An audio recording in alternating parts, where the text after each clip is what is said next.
This is Sky Sports 1. White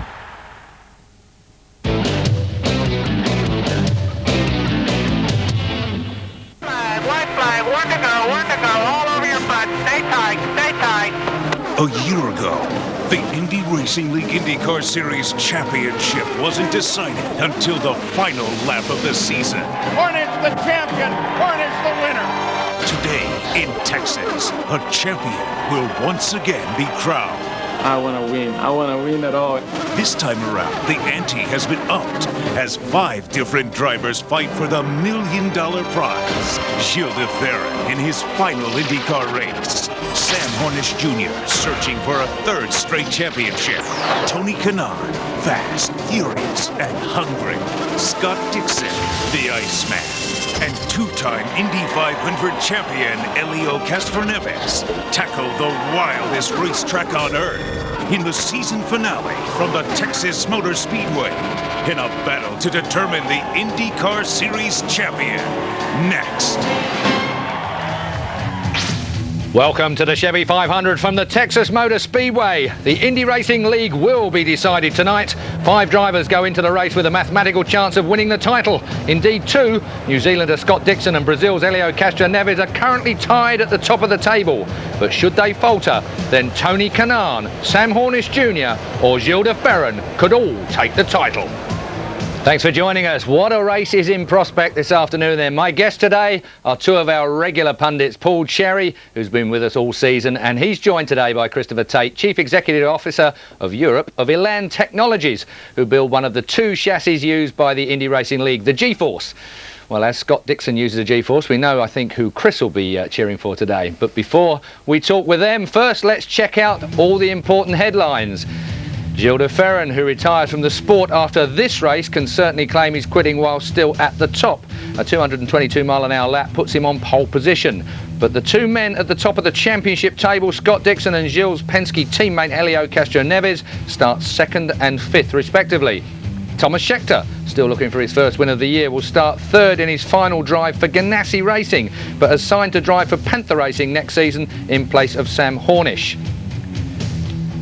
And Britain's Mark Taylor crashed heavily in the Infinity Pro Series race and will not make his Indy Racing League debut today after all. Well, gentlemen, what a day we have here in Texas, of course, and it's notorious for close finishes.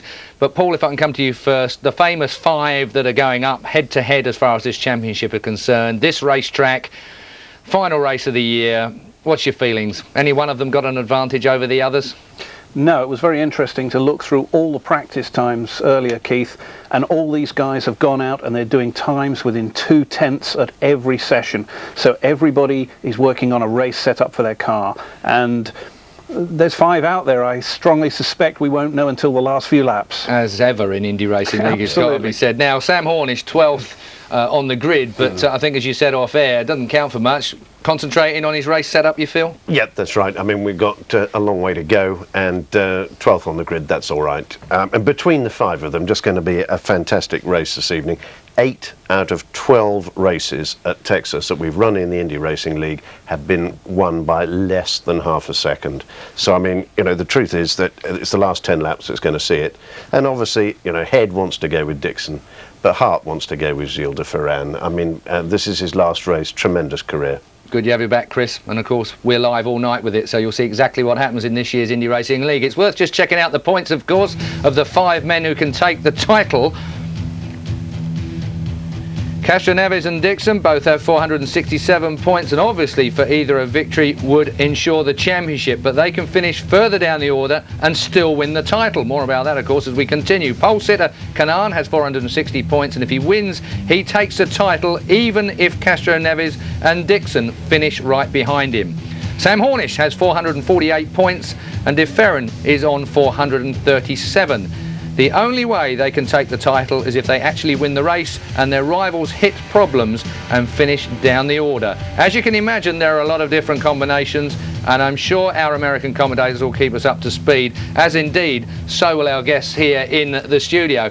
Christopher, I mean, it is close, but we could have a situation here where Sam Hornish, he is the defending champion, 2 times champion, of course, over the last couple of years. Yeah. Memory, and never a good thing for me, of course, but he's won this race, I think, the last 2 years as well. Chevy are right on it at the moment, and indeed, another little stat fact that I was looking at, they could overtake Honda in the manufacturer's situation as well, which I'm sure none of them have missed there. Well, that's Sam Hornish really could take this series again, couldn't he? Well, it has to be said that the new Chevrolet engine built in Northampton has done a just tremendous job and just turned around Hornish's season. I mean, he was going nowhere until that new engine came along. It's made a tremendous difference. Not, it has to be said, for all the other Chevrolet runners, but certainly for him. Panther, a very well-run team. He undoubtedly deserves the up, if you like, of moving to Penske next year. I was going to say, he's good, and you know, it is very possible. 12th on the grid, Keith, really doesn't mean so much. He's looked very steady throughout. They did qualifying Friday. Yesterday was only practice, and he's really been working on his race setup. Roger Penske, as Christopher's alluded to there, Paul, won't mind having the #1 driver in IRL move to him next year, as indeed Sam Hornish will. Well, interestingly enough, Penske going in this race have got 3 drivers in it. Be interesting to see how they get used one way or another. I'm sure it'll be a perfectly fair situation. But remember that this time last year, Penske were going head-to-head with Hornish, and Hornish stole it from under their nose. So it's not to say it won't happen again. Be nice to see Gilles de Ferran go out on a winning note, though, as well. It's the end of a great career, isn't it? Yeah. Well, I mean, it really is. And I'm sure a lot of viewers here remember him. I mean, way back in British Formula Ford, Formula 3. I mean, he was with the Paul Stewart, Jackie Stewart's son's team for a long time. He built up a tremendous reputation in Europe. Of course, married an English girl, and has been in the States now for a long time, first in kart, double champion in kart, and pole in your last race. I mean, I think most professional race drivers would like to go out with a win, but pole in your last race and in contention for the championships, a lot better than slowly sliding off the back of the finishing order. Well, of course, we've got plenty to look out for tonight. Of course, there's a Rookie of the Year situation that we're keeping an eye on here as well. From Edmonton in Northamptonshire, in fact, Buckinghamshire, just outside Northamptonshire where we live, is Dan Weldon. Now, Dan Weldon, not only has he got to win the Rookie of the Year over Yazakawa, Roger Yazakawa is the only man that can beat him in this at the moment, will he help his teammate Tony Kanaan win the championship proper? I think Tony's certainly very capable of handling himself, no problem, and I think he's going to run very strong all day. So Team 711 are going to be a very strong combination with myself and Tony, and I've got to look at winning the Rookie of the Year title, and you know, if I can help him along the way, then so be it. But the main focus is to try and break into the top 10 in the championship after missing a few rounds, winning Rookie of the Year, and seeing Tony lift that championship trophy. He's a great guy, and wouldn't it be a great day for 711 as well, Team 711, if they won the Rookie of the Year and, of course, the overall championship? I mean, what kind of celebration would they? It's a shame we're here, really. Well, certainly for Dan's situation, it would be very good if he won it, because he's had, as we've seen, a few accidents, he's had a few mechanical failures, whereas Yazakawa has really plugged away at it. He's scored points fairly consistently, but Dan's always, when he's finished, has finished ahead of Roger. So that's what he has to do today, and I think he has a bit of a spur with his teammate going for the championship as well, so I'm sure the Andretti Green team will definitely work together. Good to see the way that Dan Weldon has come to the fore as this season has moved on, isn't it? I mean, he really has done a great job this year. Well, it is tremendous. I mean, you remember he came in as a substitute, effectively, because of Dario Franchitti being so sidelined from the team after his motorcycle accident. Just having a relaxing day out completely spoiled his IRL season. But he's done well, young Dan. He really has done well. And it looks as though he's going to get a proper ride next year. And terrific. Good for him. You know, he'll stick with it for the whole year. And he's done really well. But as Paul was just saying, it's just odd, this Rookie of the Year thing. You can pick up points just slowly trailing around. We can't really think of Yazakawa ever looking like a threat in the race at any time, in any of the races, for the front, I mean. And Weldon really has. He's looked hot, he's looked racy, but he's had a lot of beginners' accidents, but overall, he really deserves that one. Well, of course, we've talked about them already. The top 5 contenders are the men that we're interested in today. They could all win the championship. Let's hear from them now. The plan.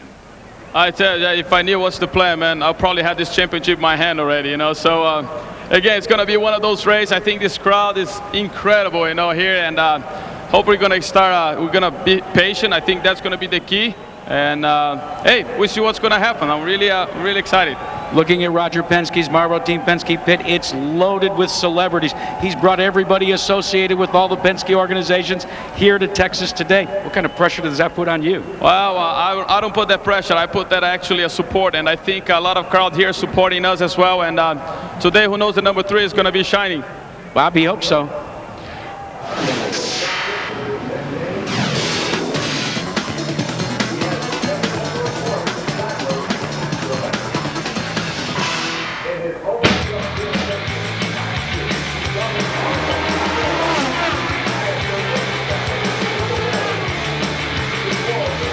You're trying to treat this like just another race. Can you truly do that today? Obviously, I think you got a lot more things running through your head, just scenarios and things like that. But you've got to take it as another race. You can only do your best. Team Target's done their best in the last 3 weeks to prepare for this race, and same with Toyota. So we've done our best so far, and then hopefully today goes well as well. Bob, the key for this young man is to finish races when he's finished. The average finish this year, 2.8. But there have been 5 times, either because of mechanical problems or accident, he hasn't been running at the end.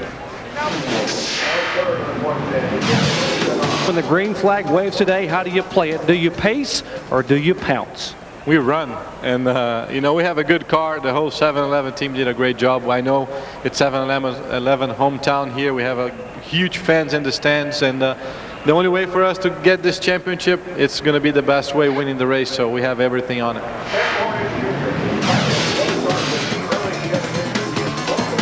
Sam, how important is this 3rd consecutive title for you? It's huge for us. We've had a great year this year, Panther Racing and myself. We've just did everything that we could do to stay in this championship when we struggled being down on horsepower, and then when we got it, we've tried to capitalize on every occurrence that we could, and hopefully today will be another one of those days. The only bad thing is every time we've won, Scott's finished second, so that doesn't do us any good today. So it's like we said before, we don't wish bad luck upon anybody, but we're not wishing them too much good luck either.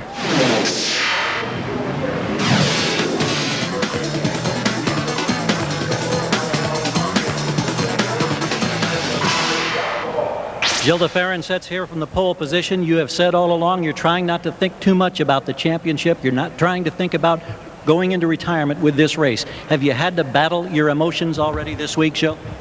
Yeah, I'm ready to go here, and we'll see what happens today. Are you nervous? Are you apprehensive? Is there anything special right now that you're thinking about?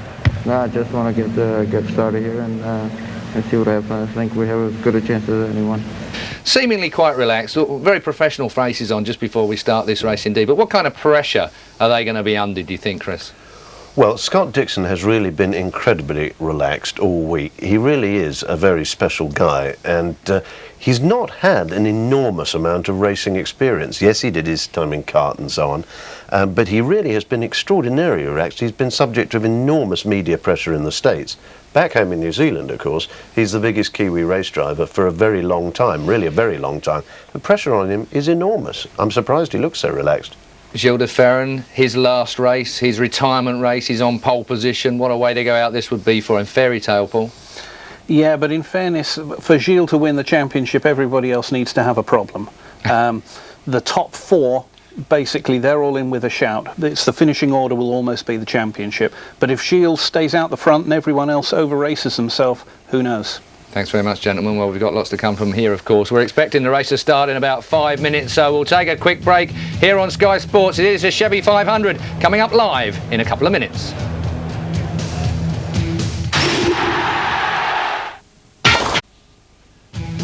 You're back for the Chevy 500 from the Texas Motor Speedway, the last race of the Indy Racing League Series. Who'll be champion? One of 5 men can still do it. Here's how they'll line up for the final battle of 2003. Gilles de Ferran, car number 6. Scott Dixon, car number 9. Tom Scheckter, car number 10. Felipe Giafone, car number 21. Helio Castroneves, car number 3. Vitor Mira, car number 2. Kenny Brack, car number 15. Brian Herta, car number 27. Tony Kanaan, car number 11. Robbie Buell, car 24. Takaki, car number 12. Sam Hornish Jr., car number 4. Greg Ray, car number 13. Alex Barron, car number 52.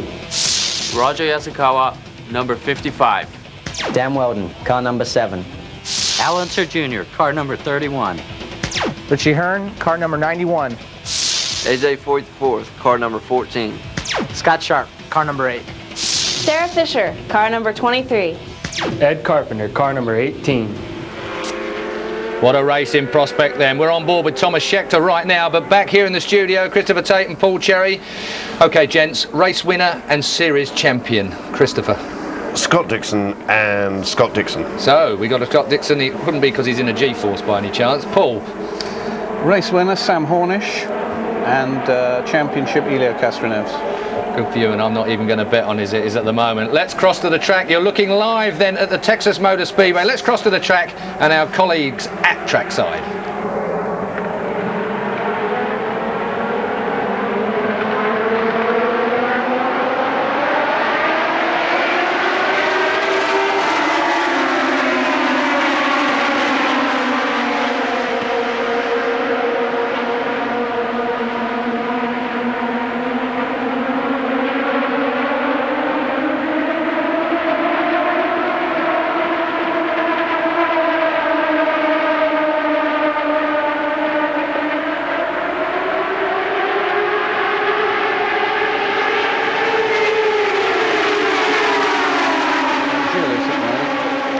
Well, as we can see, straight from the off, we've got a battle, and I didn't expect something like this, gentlemen, right from the very, very outset here, toing and froing immediately, and we've got a long way to go here yet, Christopher. That's really the most important thing. Everyone's got to remember in these early laps, Keith, you know, it really is very tense.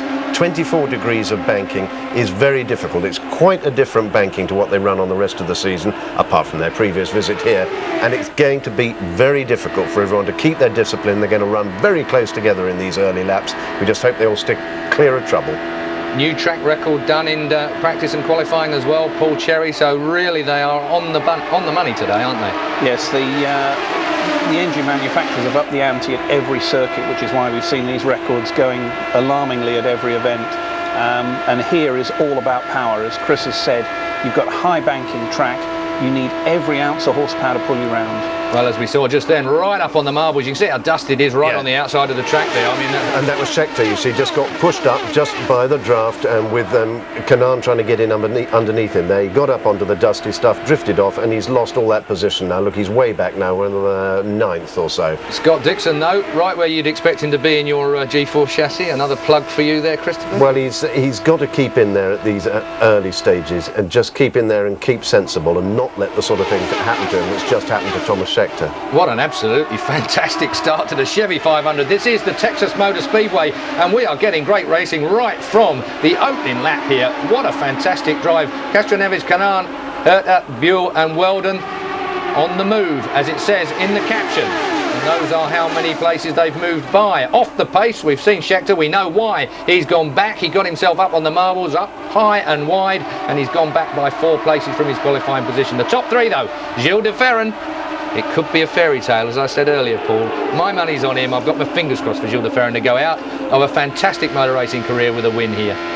It would be very, very nice for him to do that, but let's look at this properly. This is lap 6, I think we're on now, and we've got another 194 to go. This is a very, very hard circuit to race at. Yeah, but there's no racer better than this one that we're on board with now. Sam Hornish then squeezes his way past. Really, you can do without a disaster, though, if you're going for your 3rd consecutive championship. And Sam Hornish, sometimes I think he's just a little bit too brave. Now, that's an interesting caption. Well, I think a lot of people over the years have learnt you've got to be a little bit careful going around the outside of Thomas Scheckter like that. Yeah, but Sam Hornish hasn't learned anything when it comes to that. But Hornish has made the overtaking in the high groove such a feature of his that in the pre-match talk this week, Dixon was actually talking about making a virtue of running in the low groove. I mean, extraordinary that the dominance over everyone else's psychology that Hornish has managed to impose with his run in the last few races. And look, you see he's going to do it again round the outside there. I've asked you this before, but I'm going to ask you again anyway. I mean, are there any tactics at this point in the race at all, Paul? Is this anything is there any tactics at all at this stage, or just stick yourself out there in the best position for later? No, what you're doing in these early laps is seeing just how the car is performing. Do you need to make any changes when you're coming for your first pit stop? First run will be crucial to seeing where the fuel is so that they know how they're going to end the race, and just basically getting in the groove and getting a rhythm going. Well, let's go back to the track now then and join our American colleagues at trackside. Castro Neves is fourth. Brian Herta for the Andretti Green team back in the fifth position. We know that Dario Franchitti is here. He is driving in relief of Franchitti, who had back surgery mid-season after breaking his back in a motorcycle accident.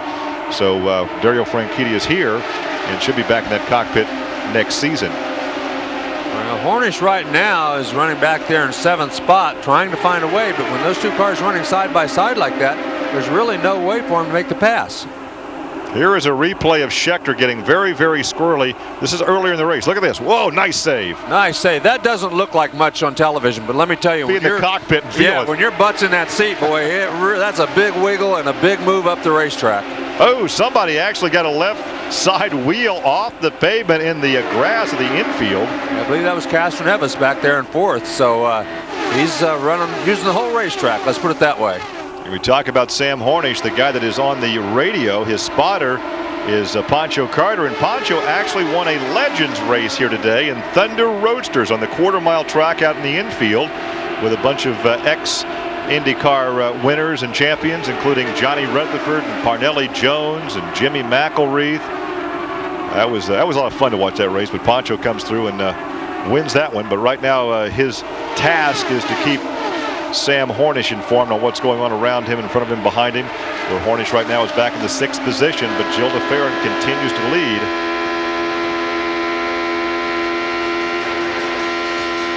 De Ferran is also the driver that needs to pick up those 2 bonus points for leading the most laps, because he comes in 30 points out of the lead.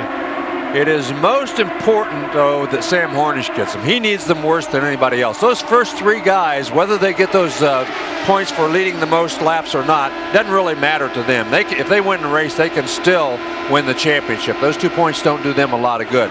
But Sam Hornish, it would do a lot of good. And as you said, de Ferran, it would do a lot of good for him, too. But he's got to have a lot more luck than that, because all the top guys have to fall out practically. Well, you're riding with Sam Hornish right now, and he is tucked in behind Brian Herta. This is the battle for 5th position. And this is the battle that's now just less than a second behind your leader. De Ferran continues to lead. He finally was swapping the lead back and forth each lap with Dixon. Finally took the lead on lap 5 and has led the last 11 circuits. Well, I think the first 4 guys have pretty much settled in. Look at this. He tried the high side for a couple laps. He's going to stick his nose down under him. Maybe that's the place to pass now. That's where your spotter really pays off. Herta's spotter told him he was down there, because I guarantee you he couldn't see him. Those mirrors are too small. He wasn't up far enough, and Herta didn't know he was there. His spotter told him bottom, and so he gave him room. Well, of course, Herta once again not in any kind of a position to challenge for a championship, so wisely he just moves over and lets him get on by. And now the guys that are vying for the championship are all running right there in the first 5. De Ferran, Dixon, Kanaan, Castro Neves, and Hornish. Hornish now, as he clears Herta, begins to close in on Castro Neves. Yes, he does. Right now, Hornish had the fastest lap the last time around at over 220.5 miles an hour. He was a mile an hour faster than Castro Neves, who was second quick that last lap.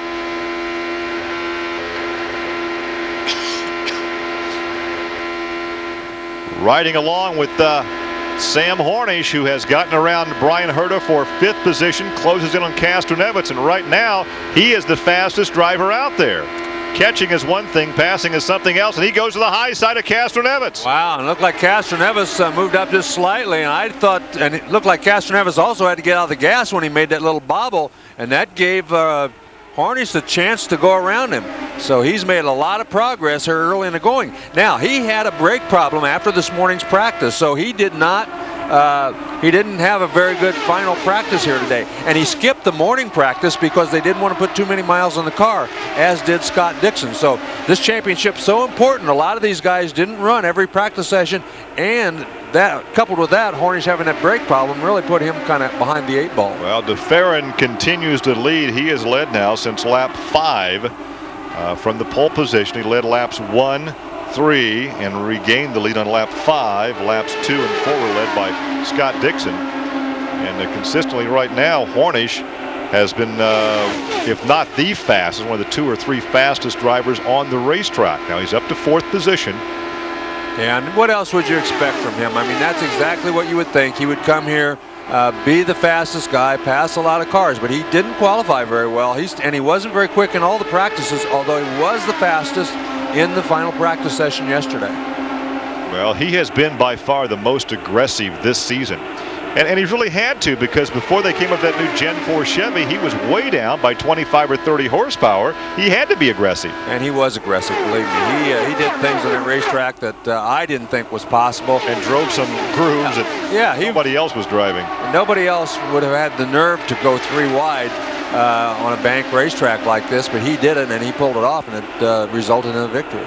When we reconvene next February, on February 29th in Florida, my bet is he won't have the goatee. Well, you're probably right. That's not exactly Roger Penske. It's not Roger Penske's style to have facial hair on his drivers. Yeah, that's exactly right. Look at Scott Dixon. I've been watching him. He's running that high line. He's running the Hornish line every lap. I think he's kind of adopted the theory that if you're going to go by me, you're going to have to go by me on the bottom side of the racetrack, because Hornish has proved to me that this is the way to win races up here on the top. Talking about Roger Penske and the Penske organization, Rusty Wallace is here this weekend. The NASCAR Winston Cup guys ran last night at Lowe's Motor Speedway in Charlotte. Rusty says he is retiring at the end of next season, the 2004 season, and that means that with Hornish driving for Roger Penske next year, he may have a limited schedule in Winston Cup racing in the stock cars in 2005, which he's expressed his interest in racing in the Daytona 500. Right, and that seems like a perfect fit to me, because if you can drive a race car, you can drive any kind of a race car. It seems like the open wheel guys are more apt to get in a stock car than the other way around. Oh, you scare me in the rental car. Well, that could be true too, but not very many stock car guys want to get in an open wheel car. They're just so much different. But the people who have driven open wheel cars have adapted very well to stock car racing. We saw a lot of stock car drivers come to Indy back in the 60s and the 70s, but really not since then. And look at this. This is the battle for third. Kanaan on the inside. Hornish on the high side. Hornish he's fast through 3 and 4 on the outside, but down in 1 and 2, there's a big bump. And it looks like that bump bothers him up on their high side down in turns 1 and 2, and he just can't quite get around him enough to pull down in front of him. Well, right now, if Hornish cannot get the 2 bonus points for leading the most laps, he'd just soon see Gilles de Ferran as Kanaan or Castroneves or Dixon. Now Scheckter makes a move on Castroneves as he's on the outside of him. Scheckter making a little noise up on that top side. Remember, the pit window is between 52 and 55 laps. They're working on lap 30 right now. De Ferran continues to lead. He got the lead on lap 5. Look at this. Look at this. Panther Racing has really worked on their fuel mileage with this new Chevrolet. They have gotten better fuel mileage the last couple races than almost anybody out there. So I wouldn't be surprised to see Sam Hornish go a couple extra laps after everybody else pits. But they'll all pit now with this yellow. Well, we have a yellow for debris on the backstretch. One of the IRL observers found something on the backstretch. Piece of metal in the backstretch, and that will slow this. And this will give all these drivers a chance to make their first pit stop under this yellow. So that will negate a great battle for third position between Sam Hornish and Tony Kanaan. We're hearing, Gary, that they are going to make the fuel tanks smaller in these cars next year, down to about 30 gallons instead of 35. Mainly because they are getting such good gas mileage now. They're going so far on a tank of fuel that it's putting a little stress on the tires. So the tires are wearing out before they're out of fuel. Exactly, and normally that's not been the case. It's always been just the other way around, and so they've decided maybe to make this fuel tank smaller. And keep in mind, it was only a couple of seasons ago that the fuel consumption was 40 gallons. And I can recall back in the 70s when the old Eagles had like 75 gallons of fuel. You were sitting in a bathtub full of fuel back in those days. Well, there we had the piece of metal picked up, so this should be a short, well, they'll open the pits, and they'll allow, the IRL will allow all the drivers to make their pit stops under yellow, so the pits will be open. We should see all the leaders. Yeah, I think they'll all come in. Under the yellow, you can't afford not to at this point. Now, later in the race, maybe you can take a little chance. But you've got to go in. Maybe you've got some of the guys back in the 12th, 15th that'll stay out there. For track position, right. Get out of sequence. Right. I mean, Eddie Carpenter has picked up 4 positions. He's up to 19th. Yeah, it looks like everyone's coming in, everybody in there. You can see all those guys out there waving at their driver. And it's hard to, when you're in that car, you're very low to the ground, and it's sometimes hard to pick your pit out when you're coming in, even though you're only running 60 miles an hour. You've got cars in front of you, cars behind you. Oh, and a scramble for position. Wow. Sam Hornish didn't gain any spots, it doesn't appear. He came out in 5th. He lost a spot. But Tony Kanaan appears to have come out in 2nd place, which is a great pit stop for him. You're riding there with Richie Hearn. Back on board with Scott Dixon as DeFerrin gets a good jump out of the pit area. Welcome back. This is the Chevy 500 from Texas Motor Speedway, and that is the wheel of that man, Vita Mira's Delara. And after 31 laps, they all dived into pit lane. The first caution of the afternoon for debris on the track. Here with me in the studio, Christopher Tate and Paul Cherry. A bit of a nightmare for Vita Mira and his team there, but really the Menards team, we shouldn't be seeing this, should we? No, unfortunately, that's not something that they've done a lot of. So it's on a yellow period. He's not lost a lot of time. He's lost important track position, of course, but there doesn't appear to be any damage. The boys get another wheel on it, I think. Quick look round there. Yeah, looks okay. Yeah, he's got the thumbs up there, so he'll be out. Sadly, it's put him to the back of the pack, but I very much doubt he'll have lost a lap. And he qualified so well as well in 6th place, Vita Mira. It was going to be one of his great finales to the year. We are back live. This is green, and that is Sam Hornish again battling for the front. It was DeFerrin who got an absolutely brilliant pit stop and managed to come out in front of him. Let's cross back to the track then with our colleagues at trackside. He came in battling for 3rd when the yellow came out, and now he's back in 5th. And look at Kanaan. He's just pulled away from everybody here by about 4 or 5 car lengths after this restart. That's a real surprise, at least to me. Well, Kanaan, of course, actually was on top of the point standings for more races than any other driver. And looked like it was really his championship to win or lose. And then he had a couple of crashes. He got tangled up with Schechter one time and had some mechanical problems, and all of a sudden the field caught up to him. Yeah, they certainly did. And everybody's been talking since the new Chevrolet has come out about maybe the Honda being the 3rd best engine in this series, but it certainly doesn't look like that today. And I think Honda, Toyota, and Chevrolet, all 3 work very hard on their projects, and they work every week to try to make them better and better. Well, this is what we had expected, though. The guys vying for the championship all right up there together. All 5 at the point. DeFerrin looked like he's going to make some noise on the outside of Kanaan, then ended up not making that pass. He's still running out there. You have to wonder what was going through DeFerrin's mind before the race. He took that ceremonial lap with his wife and the 2 kids.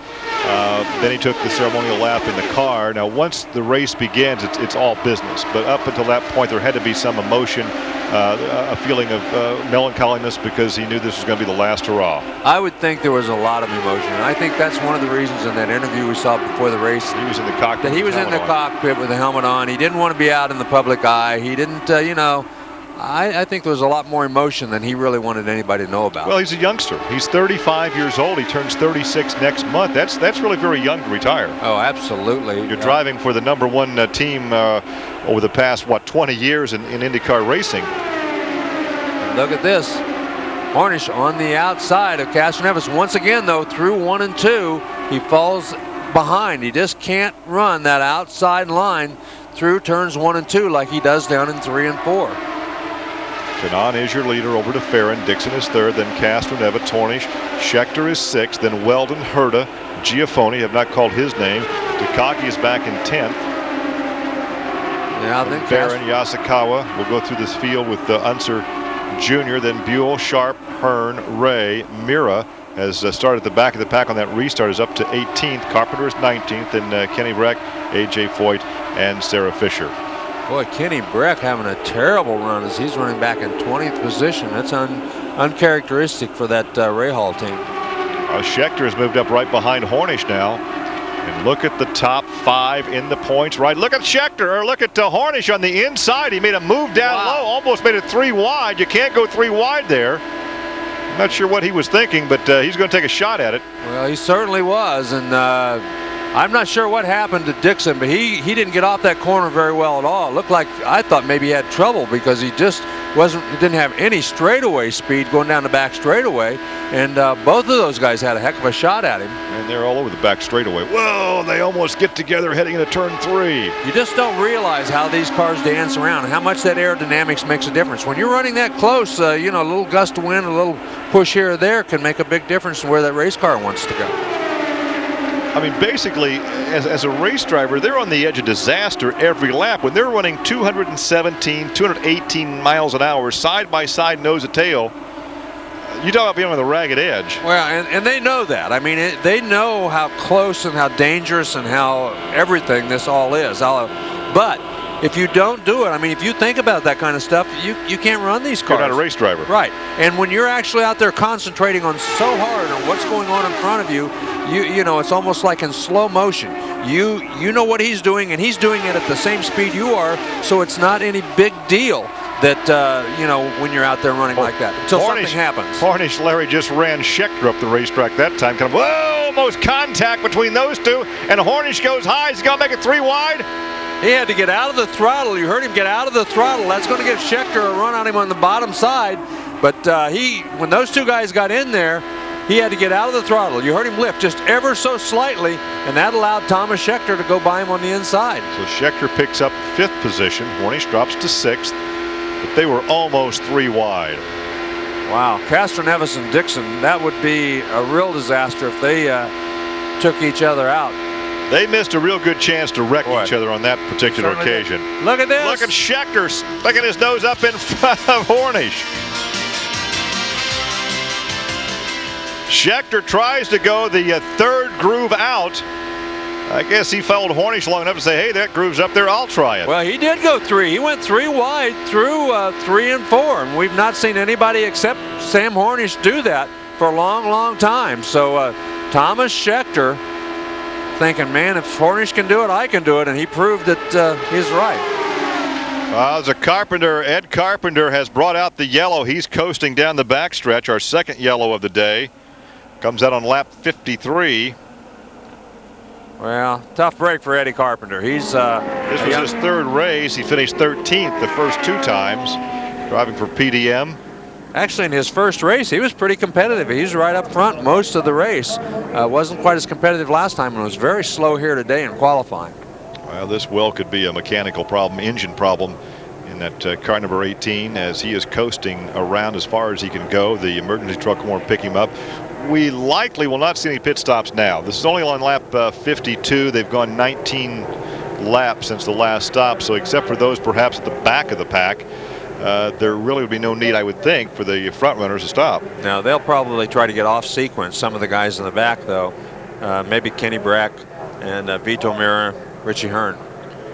Well, there is the tow line that they'll wrap around the roll bar and pull Eddie back to the pit area. Gary Lee, Larry Rice, live from Texas. We are under the 2nd yellow of the afternoon. This for the tow-in for Eddie Carpenter in his 3rd race, making his debut 2 races back with a 13th place finish. Finished 13th the last outing. And here today, as you said earlier, did not qualify all that well. Had moved up several positions on the racetrack, but apparently the engine let go here on lap 53. So we do not anticipate any of the front runners making stops. They stopped just 20 laps earlier. The pits are now open, Larry, but I don't imagine we'll see a heavy traffic jam. Well, one thing, if you see Kanaan head for the pits, I think you'll see them all head for the pits. Maybe a little dicing around here as to what they're going to do, but I think if one of them pits, they'll all pit. But you're probably right. I think they'll all probably stay out there this time by. Well, in the drivers' meeting yesterday, Brian Barnhart talked about the first 35 to 50 laps of the race, saying that all the contenders for the title would be battling for position, and then he anticipated kind of a status quo. You get to about lap 50 and they just kind of ride there like a parade, make their pit stops, then the last, say, 20, 25, 30 laps, they really go for it. I'm not sure we're seeing that right now because we've reached 54 laps and we've seen some pretty good dicing out there up front. Yeah, all those guys basically want to put themselves in a position to be in the top 2 near the end of the race. I mean, that's where the winner's going to come from. Every winner at this racetrack has come from the top 2 with 1 or 2 laps to go. We are hearing now from race control that we expect Castroneves to make a pit stop. There is DeFerrin, who is 2nd. Castroneves is now 5th. So you have on this this yellow on the restart: Kanaan, DeFerrin, Dixon, Schechter, Castroneves, Hornish, Weldon. Says, thanks, Sammy. It's been a good ride for Panther Racing and Sam Hornish. He's won 2 championships for them and still vying for another one here this afternoon. Are they coming in? Oh, the Penske guys are coming in. Hornish is coming in. Well, this is interesting. Some come in, some stay out. Yeah, I thought if one came in, they would all come in. Both Penske cars came in. Schechter came in. Dixon stayed out. Dixon stayed out, and Kanaan stayed out. So this could be a great thing or a bad thing, depending on what happens. I mean, there's no way to know. It's a gamble either way you went. But I thought they'd all do what Kanaan did. I thought if he stayed out, they'd all stay out. Obviously, when Roger Penske told his guys to come in, everybody, you know, Hornish decided to follow.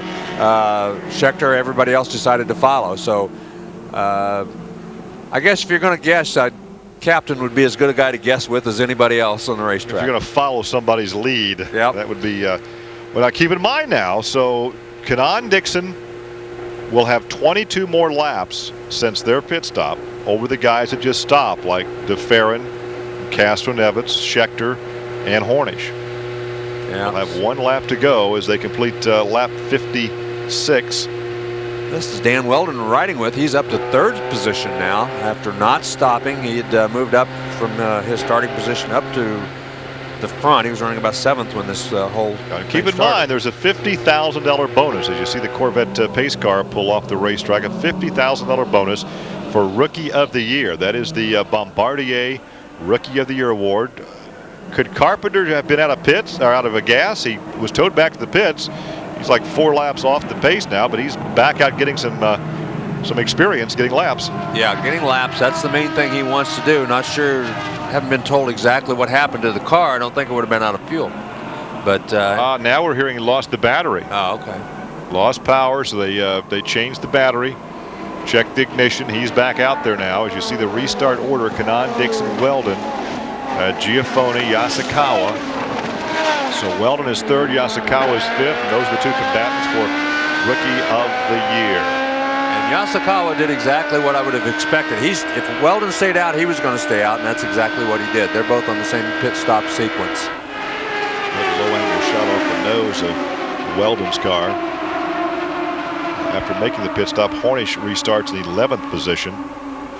Yeah, it looked like Giafone was going to make a little noise there, trying to go around the outside. Pulled back in line, though, after just 1 corner down there in 1 and 2. Giafone, one of the drivers that had to come back after some injuries this season. Had a leg and a hip injury. Yasukawa, a little problem right there. Yasukawa, and that forced Hornish real high. He went very wide. He got it through that. There's a huge bump up there on the outside. He had to get out of the throttle. I figured he'd lose at least 1 spot there, but he didn't. As DeFerrin evidently got out of the throttle too when he did. Actually, he's picked up 3 spots since the restart, and he has the 2 Penske cars right behind him. Takagi's right out in front of him. Yasukawa in front of Takagi, and then the 2 Marlboro cars of DeFerrin and Castroneves. Yeah, the 2 Penske cars beat him out of the pits, but obviously on that restart, he got a great jump, got to the outside of those guys, and was able to get around them. Now Kanaan continues to lead. He took the lead on lap 36 on the first round of pit stops.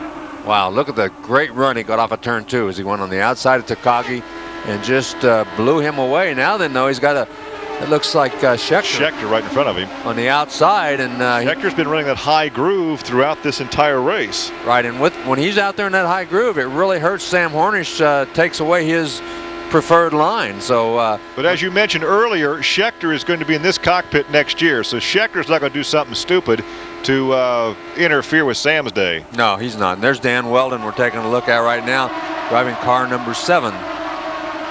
He's been in the car 27, or not 27. What was the car number on the Jim Beam car they ran most of the year? 26. 26. They ranked 26 all season. It's a funny story. They said yesterday he couldn't find his number on the scoring pylon. That's because he was looking for 26 and forgot he was in number 7 now.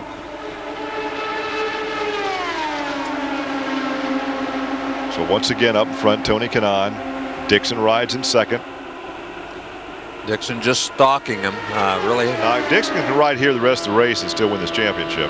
Yeah, well, he can't ride there and win the championship. He's still got to beat Kanaan because Kanaan's tied with him. No. Castroneves is tied with him. That's right. Castroneves is tied with him, but if Kanaan wins, he loses. Well, that's right, because Kanaan's, 7 points back? He's only 7 yeah. points back, so there's 10 points difference between first and second. I want to hear from one of the co-owners of this leading car, Kim Green of Andretti Green Racing.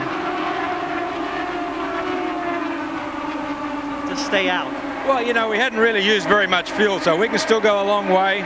We just set up in the pits just to make a last-minute decision. Obviously, some guys came in, so it's going to make things a bit interesting. Obviously, we don't want a yellow to come out at the wrong time for us after we've been into the pits under a green. So we'll see.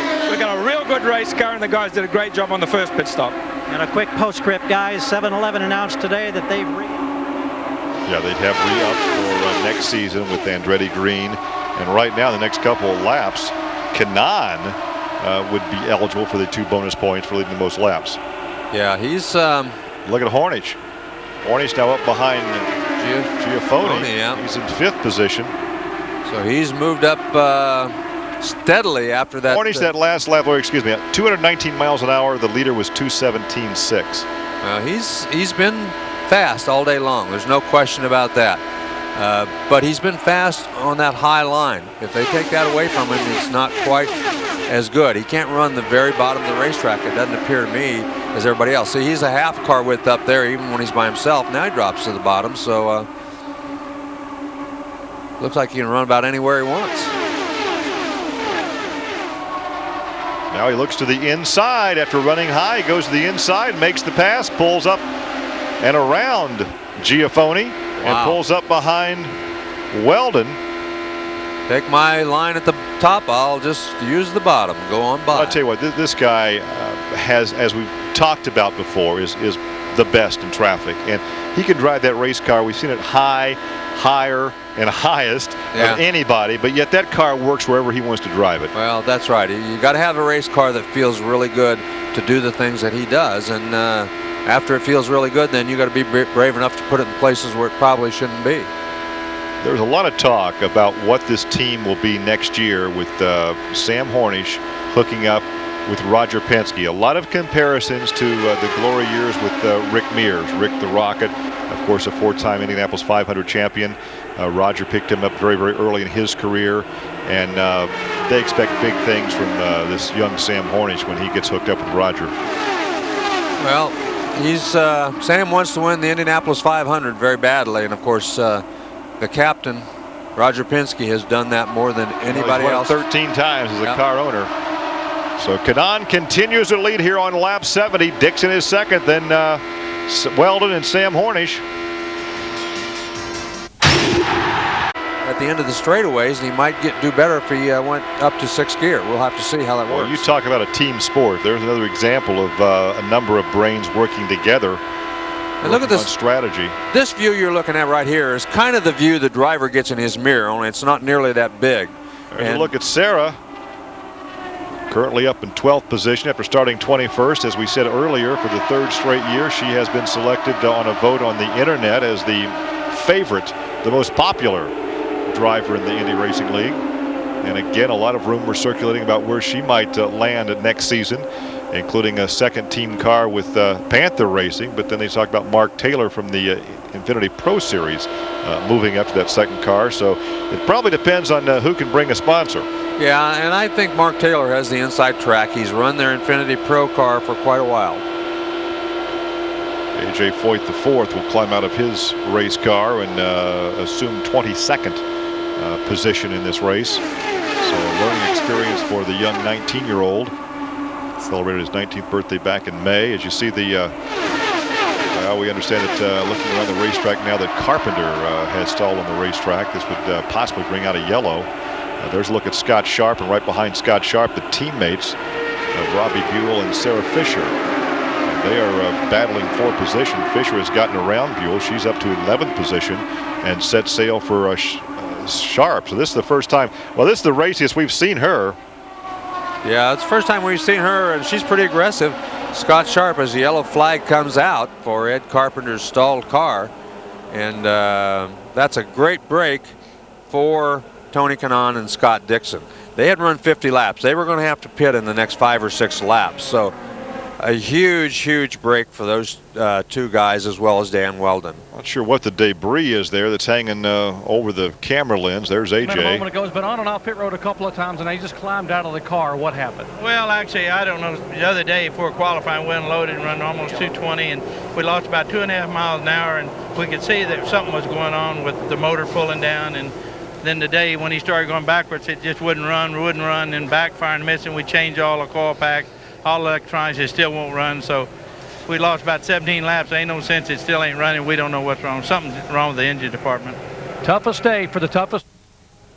Jerry Punch talking to the legendary A.J. Foyt as we're under the yellow. And now the question is, Larry, when the pits open up and Kanaan and Dixon peel off to make their pit stop, will the other guys peel off as well? I think they will.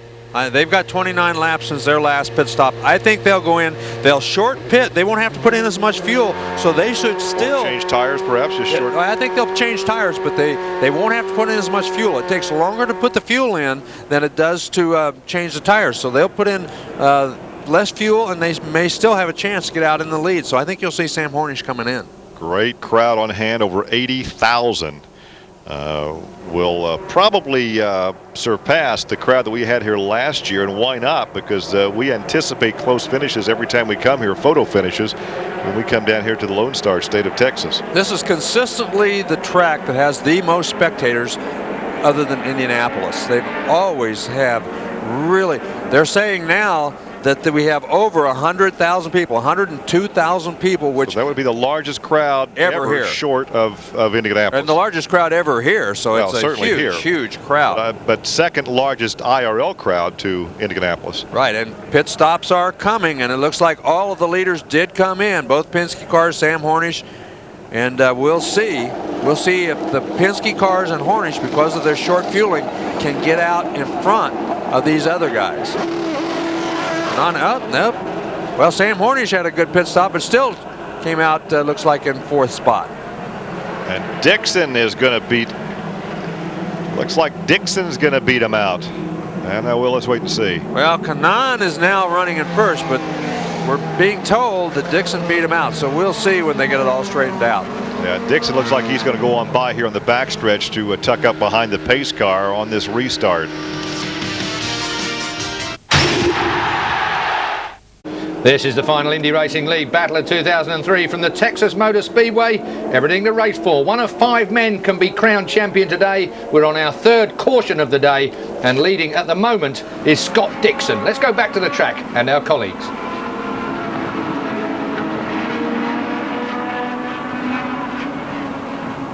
Well, also the position to be in typically and historically has been the high groove on this racetrack. And we haven't seen that so much today. It kind of makes me wonder if that high groove is going to be the thing that plays out again here today, because normally it's been extremely good to be on the outside. Oh, look at this Schechter once again.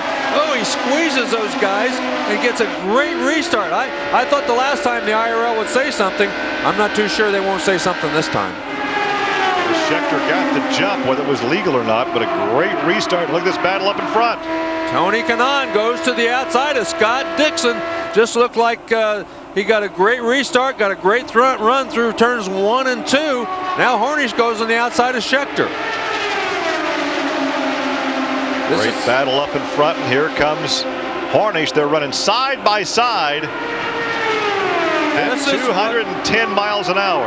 And this is what we've talked about. This is the kind of racing we've come to expect here at Texas. And believe me, this is hard on the nerves. Right now, the IRL is looking at a replay of that restart to see if Scheckter did, in fact, jump the start. Now, this is the start. Now, watch Scheckter off to the right of the screen. Well, I don't know whether he jumped or not. You can't tell when the green flag came out, but he certainly started before either one of those two guys in front of him and just blew by them very easily. And you know those two guys are no slouches on those restarts. Yeah, Tony Kanaan got a great restart. He was side by side with Dixon when they got to the start-finish line. So that's what's enabled him to do what he's doing. And look at those guys. Right now, the top 6 cars side by side, 2 by 2, running around here at 220 miles an hour.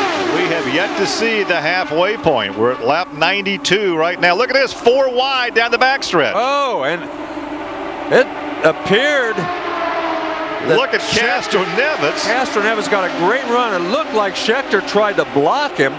And Schecter's going to get himself in all kinds of trouble here, because it looked to me like not only did he jump the restart, but he definitely tried to block Castroneves, put Castroneves clear down under the white line.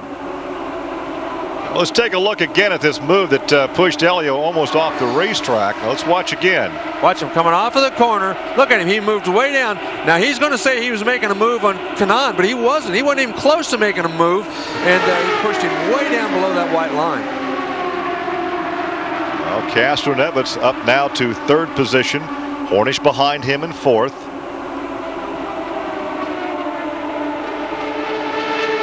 Race control through Mel Harder has been in contact with Thomas Scheckter, and he has been warned. Apparently no penalty, no stop and go, but he has been warned. Well, I have to tell you, he's very lucky that he did not get a stop and go penalty for that. That was about as blatant a block as we've seen in the IRL this year. And we have seen Giaffoni get pulled in. Of course, he was warned. I guess they do give you one warning. They gave Giaffoni one warning at a race, and then he was actually called in the second time. And it wasn't much of a block the second time, quite honestly. Well, again, you're riding with Hornish back there in 4th position. Castroneves seems to have a really good car on the outside all of a sudden. Since that pit stop, he has been on top of his game and able to run that high groove, and just so far hasn't been able to get around Kanaan. Look at Dan Weldon. He's coming up through there too. Well, right now, Larry, the top 9 drivers, Yasukawa is in 9th. The top 9 are less than a second apart. Well, that's what we've come to expect here at Texas Motor Speedway. It's been that kind of racing. A 24-degree banking allows these cars to run side by side, but it's oh so nerve-wracking. We got 2 or 3 cars involved. Giaffoni is in it. A hard impact there, and that was Barron. Wow, looked like Giaffoni was the first guy in trouble, and Barron got down in the grass trying to miss all that, and just did a reverse spin up in and banged the wall very hard with the left side of the car. Obviously, that car is done for the day. We see him moving around the car. That's always a good thing as he takes the steering wheel off. He's in that cockpit in the place of Buddy Rice. Buddy simply did not produce this season, and there's no secret that Eddie Cheever was not happy at all. Well, that was an accident that almost caught DeFerrin up in that altercation. So let's take a look again and see where DeFerrin is as they're working with Giaffoni. Remember, he came back from hip and leg injury earlier this season. As we'll take a look again at what transpired here, Larry, and see where DeFerrin is. Looked like Giaffoni just got up into the wall. DeFerrin almost. Oh, yeah. He got nicked. He got nipped. Yeah, DeFerrin got nipped. As Giaffoni simply got up too high, hit the wall, coming off of turn number 4, and then he came back down across the racetrack, everybody trying to miss him, and at the very end, he barely got hit by Giaffoni in the left rear corner, and they're looking over that left rear corner very closely because the suspension parts on these cars are very, very delicate. They can't take that kind of hit. He stalled the engine. That could cost him a lap, because it's going to take him a second. He sat there for long enough, started to take off. Well, they're going to bring the field through the pit area, Larry, but they will not be able to stop The pits are actually not open for a pit stop, but they are open to get the field through there because you see all the emergency vehicles there on actually right in the groove. Another replay, another look. Watch up the top of your screen. See, he just got wide. He pushed the front end right up there, spun down in front of everybody. And right here, he just barely caught the left rear wheel and sent DeFerrin down into the grass. All right, now you're riding with Hearn. You can see the pieces flying there. Hearn's trying to figure out where to go. And so was Takagi. And oh boy! See, Hearn got slowed enough that he could make that turn in without spinning the rear end. That was an accident that was waiting to happen. He just barely missed it. But I'll tell you, that's all it takes.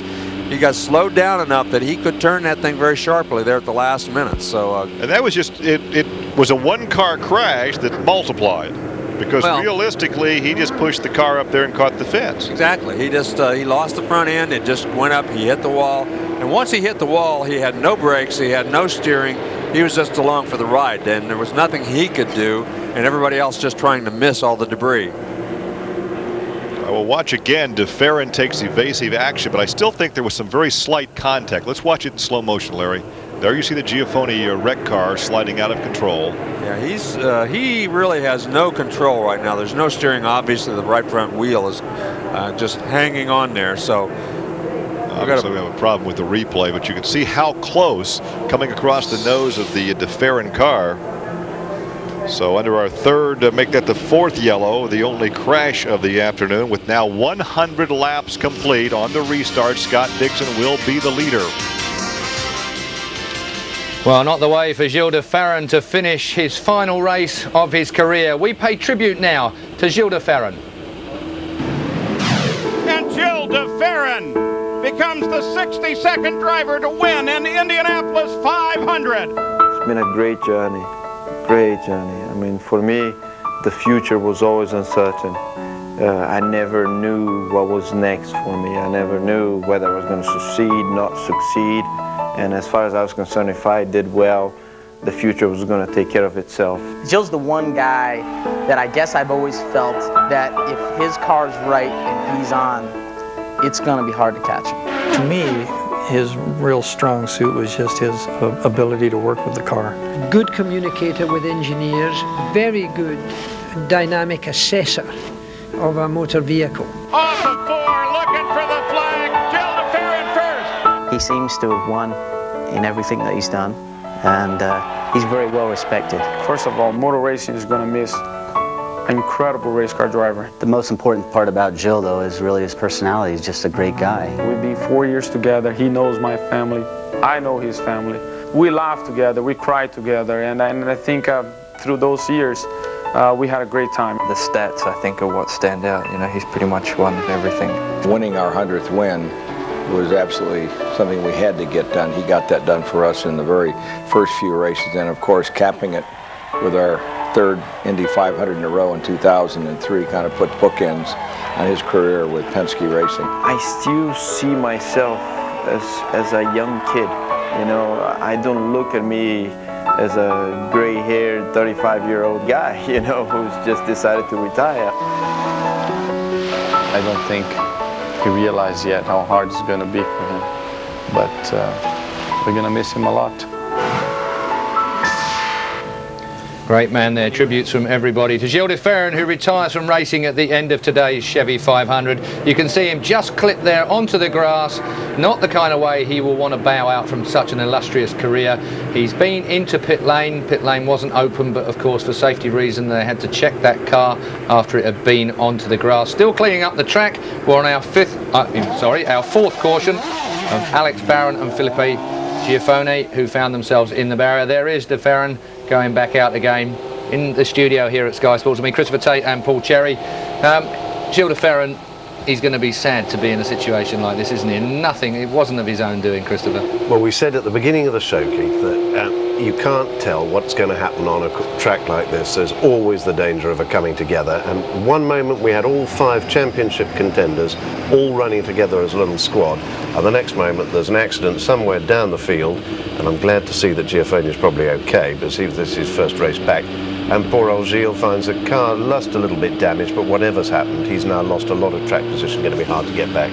Well, I can tell you that Scott Dixon, Tony Kanaan, Helio Castroneves and Sam Hornish, the other 4 contenders, are still right out there. We'll take a break. Back in a moment. We're under our 4th caution then at the Chevy 500 from the Texas Motor Speedway, and you join us back here in the studio with me, Christopher Tate and Paul Cherry. Paul, we didn't get a chance to talk to you last time, so let's go for it right now. Helio Castroneves right up there still with Sam Hornish, Tony Kanaan and Scott Dixon, the race leader. Gilles de Ferran, he might still be on the same lap, so he's not out of it, but it looks like 4 going for the title now. I think there's always been 4. Gilles' title run was definitely if everyone else had trouble, and unfortunately Gilles is the one that's come out of this with trouble. But yes, they're all running at the front, and like I said, I think people are pacing themselves, looking for those last few laps.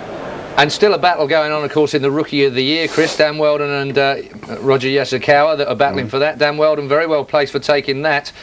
He's going to be a happy man. Yes, he is. He's looking very strong. He was lucky not to get caught up in the drama just then of the accident we just had. But yeah, he's looking strong. And if he finishes without a problem, no doubt he's going to be in front of Yasukawa. He's going to get that Rookie of the Year title and deserve it. I'm just having a little bit of a look round here at the moment at some of the predictions that's been going on off air, which we always have a bit of a smile about. And of course, it usually comes back to haunt us. In this case, it's Paul Cherry.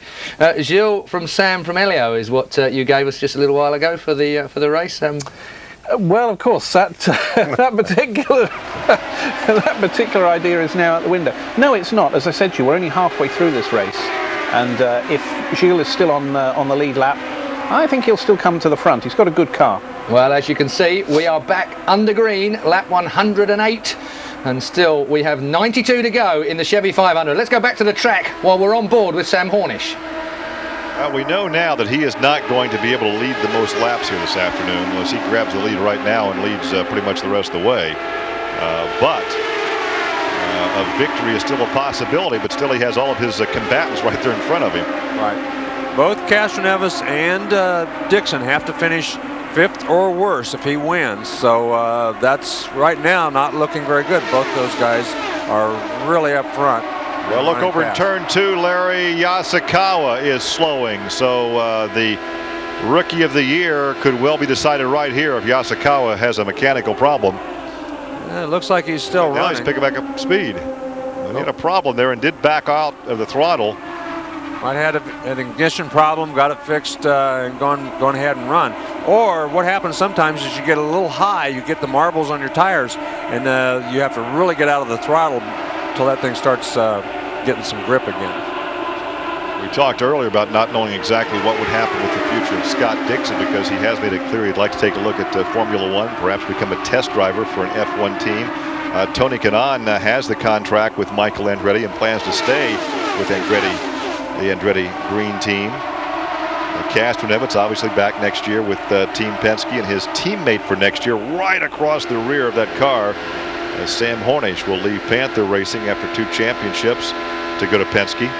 Sam Hornish had a great run, but he had no place to go. He couldn't go above him or below him as they were running side by side. Now he's going to go out and give Castroneves a little help on that outside groove.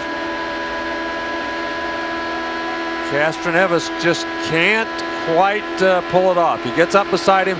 I think down in 1 and 2, he's having the same trouble Hornish is. Just can't quite complete the pass down there. Not quite as fast. You see that bump. You saw that bump that they go through up there? That really makes a difference when you're in that car, and it really takes away some of your grip. As Hornish goes down to the inside now. You may have a shot now at him. Oh, and Hornish, they almost got together with Castroneves and had to get out of the throttle, and that's when Roger wouldn't like that, would he? No, he didn't want to crash. Hornish, he looked like he just the front end took off on him. He had to get out of the throttle and let Castroneves go, or he was going to take Castroneves out of the race. We're playing politics in the cockpit right now because of where Hornish is headed next season. He needs those guys to run just like that single file. He cannot have them running side by side because this track, they cannot go 3 wide on this racetrack. Dixon continues to lead here on lap 115. Kanaan, Castroneves, Hornish, Schechter is in 5th. Then it's Herta. Then Weldon, Unser, Buell, Mira, Hearn.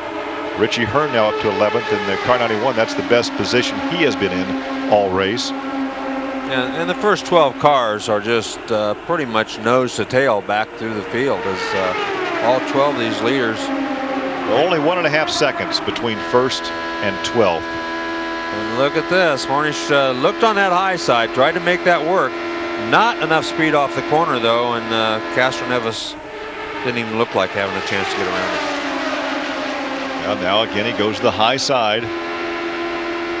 So he gets a good run off of 3 and 4. He's very fast down the front straightaway, but then he goes to the outside, just like Castroneves is doing, and can't get off a turn 2. Now Castroneves is up there. There's DeFerrin. DeFerrin back in the 16th position. So apparently the Penske organization pleased that there's nothing wrong with that, or confident there's nothing wrong with that car after the slight altercation, slight contact. He's behind Kenny Breck there in the 16th position. Breck is in car 15 in the 15th position. Yeah, and it's going to be interesting to see, because with all those pit stops, I didn't see whether he put a lot of fuel in or not, but he could be off sequence with everybody stay out if there is a green flag pit stop. Well, we have seen the captain do this before this season. In fact, again last season, where he's had his 2 drivers come in at different times. We would like to hear from Ed Carpenter here momentarily on what looked like a promising debut a couple of races ago, and a 13th place finish the last 2 outings for Eddie, but not such a good afternoon. In fact, not very good weekend for Ed. Parked a metabolite machine for PDM Racing, and Ed, what put you out? What was that? What put you out? I know you had some struggles a couple times. You had some battery problems. Yeah, it was either something in the battery or the alternator, but we just couldn't keep power to it. But I gotta thank PDM guys for the 3 races we did this year, and Metabolite Ultra and really made it possible. Learned a lot, so hopefully I'll end up in a full-time ride next year and see what we can do see if we can get out and fight for the championship next year. And look at Hornish go for 2nd position. There is some talk that Eddie Carpenter is trying to put a deal together to go to Kelly Racing next year, and Kelly may have only a 1-car entry for the IRL. Castroneves has fallen back to 5th. I don't know what happened, but all of a sudden Hornish took off and Castroneves is going backwards. Talk about ride hopping and jumping around next year with Kelly's 2-car effort this year. Al Unser Jr.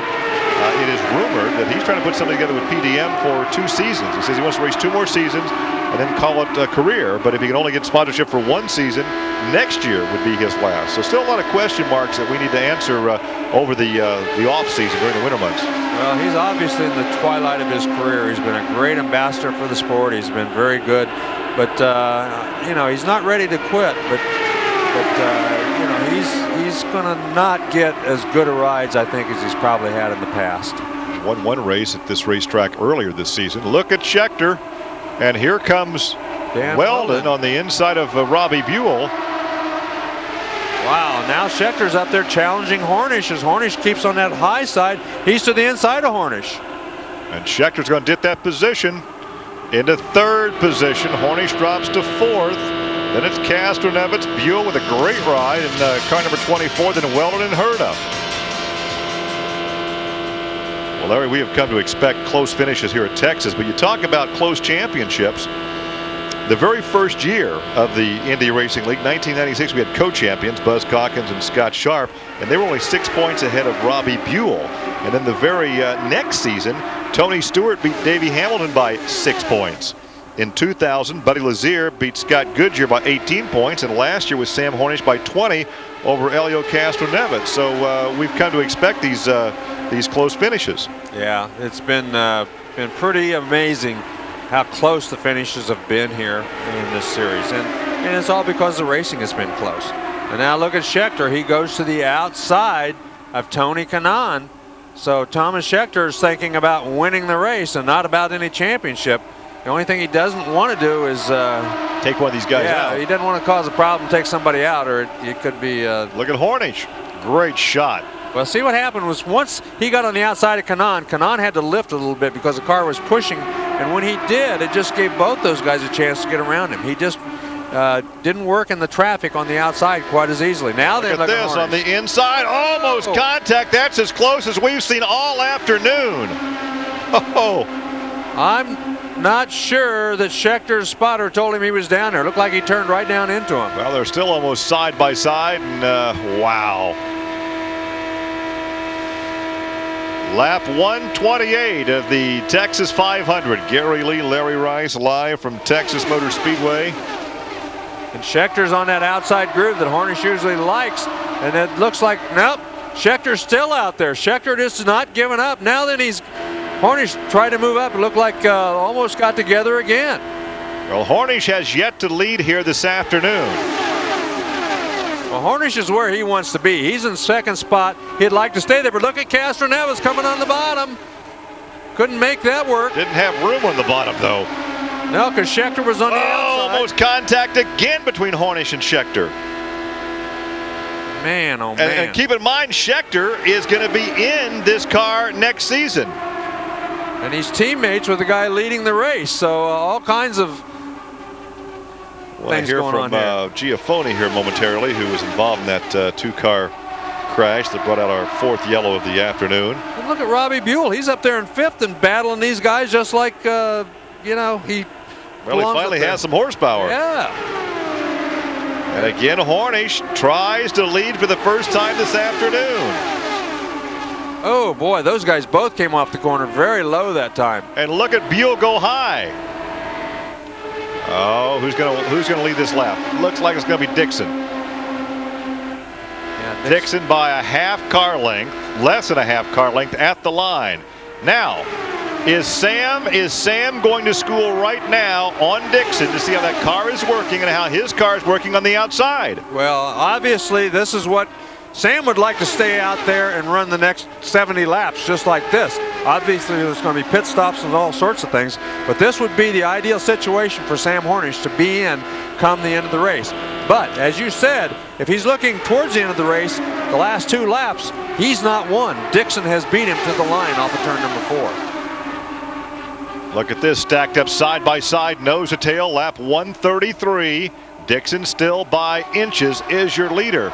But look at them stacked up 2 by 2 right behind him. Schechter and Castroneves. And now then Hornish falls back in behind Dixon. Wow. Tony Kanaan and Dan Weldon. Giaffoni. Okay, by the way, what happened? Well, I mean, it's just going the outside from Sharp, and all of a sudden he moved. He just moved. And I don't know if we got to touch before I went to the wall or not, but I was just trying to avoid, you know, him. But if you're going to avoid the wall, I mean, he just moved too fast, you know. I think he saw me coming in, because then he moved all of a sudden, you know, and there's pretty much nothing I could do. Well, back up in front, you ride with Hornish, and again there's almost contact between Hornish and Dixon. Those guys are really running on the ragged edge. I mean, they're running so close, and if they touch at these speeds, it's not only going to take those two out, it could take out half the field. Oh, and right again. Dixon looked like he hit that bump and the back end wiggled. And now Hornish looks like he has the nose advantage. Can he get the lead here? Nope, here comes Dixon back around the inside. There's the comparison between the Gen 3 and the Gen 4. In 5 races with the Gen 4, he's won 3 times, so that certainly increases the horsepower. If he just had that Gen 4 early in the season, he may have had the title locked up by now. We're at lap 137 of a 200-lap event. You're right along with Sam Hornish. He's in second position. Third is Schechter. Castroneves is fourth.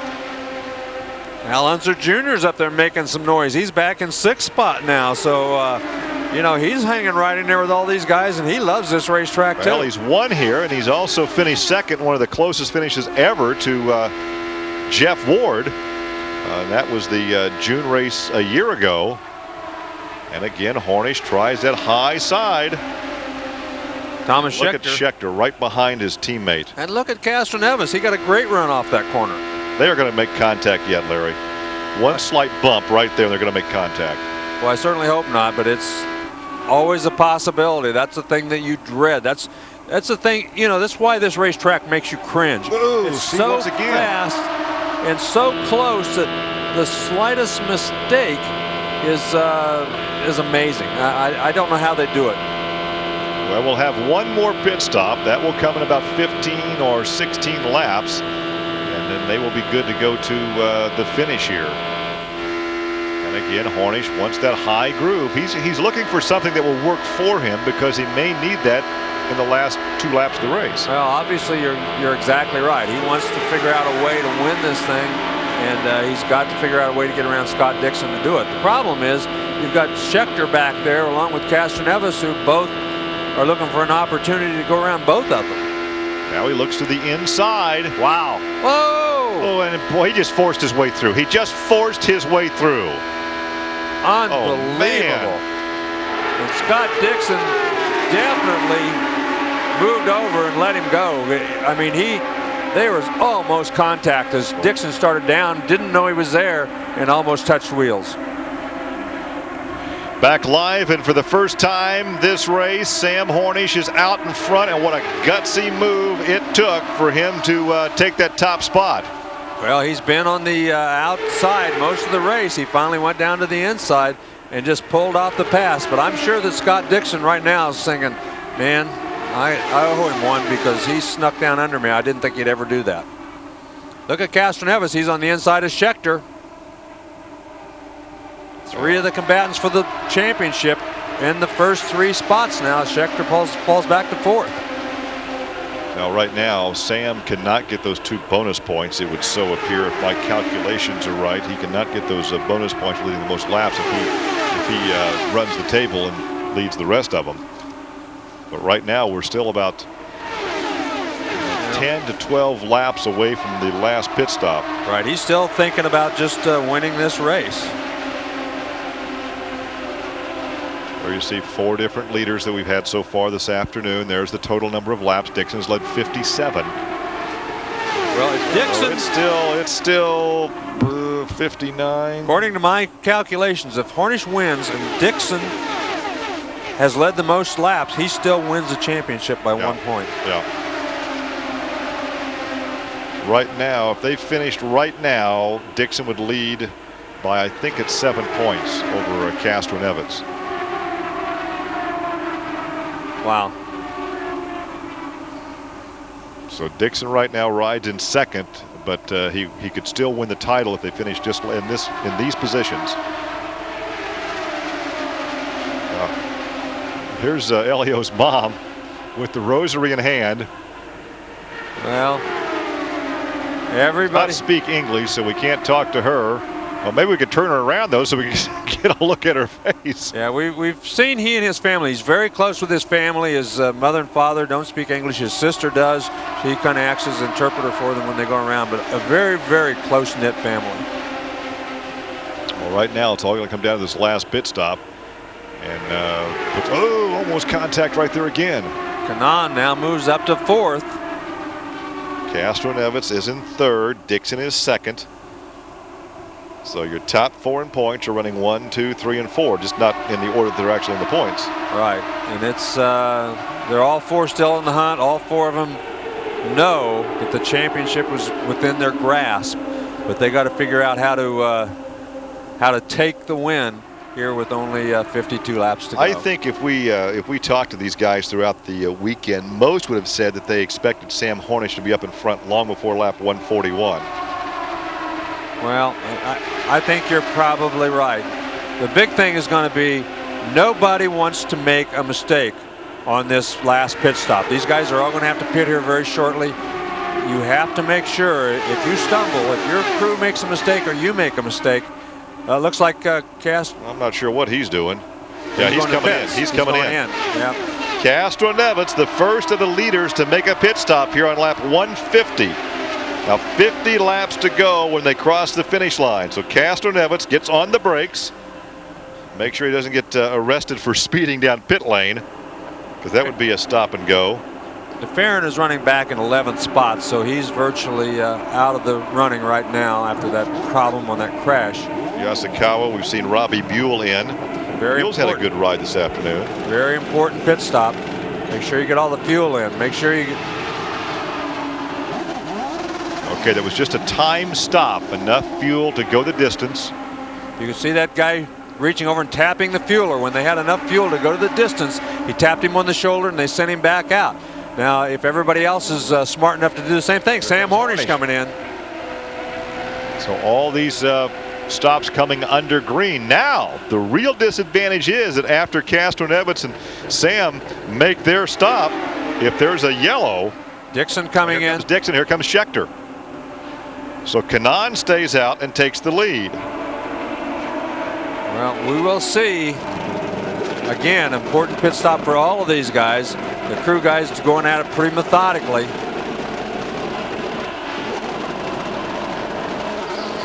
Wow, they almost looked like they almost sent him out too quick, but he did get out, and he gets out in front of Dixon and Schechter. So we'll see. It looked to me like he short fueled that thing. I'm not sure. They must have timed it and told him when to go. Here comes Kanaan. That will give the lead to Kanaan's teammate Dan Weldon. And look at Scott Sharp. Scott Sharp is up to a second position now. And with the leaders making their stop, of course, he'll have to make his last stop. Herta is third. Ray is now up to fourth. Mira is fifth. DeFerrin is now up to sixth. But again, all these drivers that are out there leading will have to make their final pit stop. Castroneves right now is the guys who have already made the pit stops. He is leading. He's ahead of both Harnish and Dixon on the racetrack. Okay, final stop for Kanaan. So all your leaders now. The championship contenders have made their stop. And so Kanaan back on the racetrack. So the pit crews have done their job. It's up to the drivers at the track.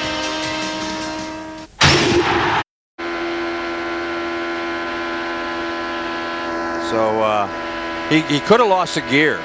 He might have lost a gear. He might have to be running in a different gear, but you know, the throttle was all the way down. With a couple of high gears, fifth and sixth, that if you only lost one gear, he should be okay. Yeah, but you can see the throttle position, 100%, 102. He's got it down all the way around. There's no more speed left in that thing, and he's still having guys just blow by him, and he's still running at 212 miles an hour, which is 5 miles an hour or 7 miles an hour off the pace.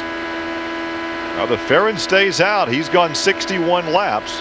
And right now the captain hoping for a yellow, that DeFerrin could come in and make his stop under yellow and put him back in a position to win this thing. Well, remember he kept making those pit stops during that crash.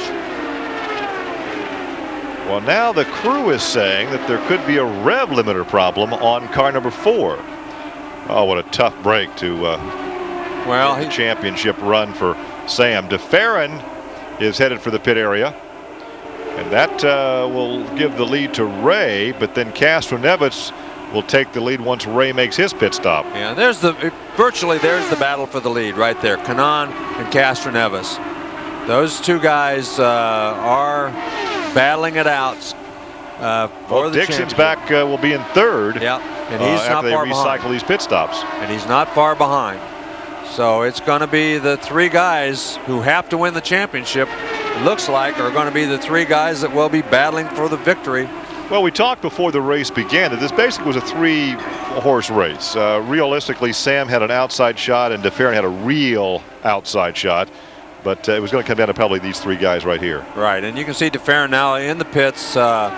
He had more fuel than anybody else because he came in so many times during that last crash to make sure everything was okay. And realistically, had there been a yellow right here, he'd have been right back in the thick of it. Exactly. He had a chance there. Just no yellow came out. He didn't get the break that he needed. So, and they short fuel too. They did not put in a full tank of fuel. So right here is your race for the championship. Castroneves, Kanaan, and Dixon. Yeah, and you can see those three guys have a pretty good lead on everybody else right now. So working on laps 169 of a 200-lap scheduled event. It's going to be a 3-car shootout for the championship. Well, Castroneves is out in front. And he hopes there is not a yellow. He doesn't. Look at Dixon, though. Larry, look at Dixon close the gap on Kanaan.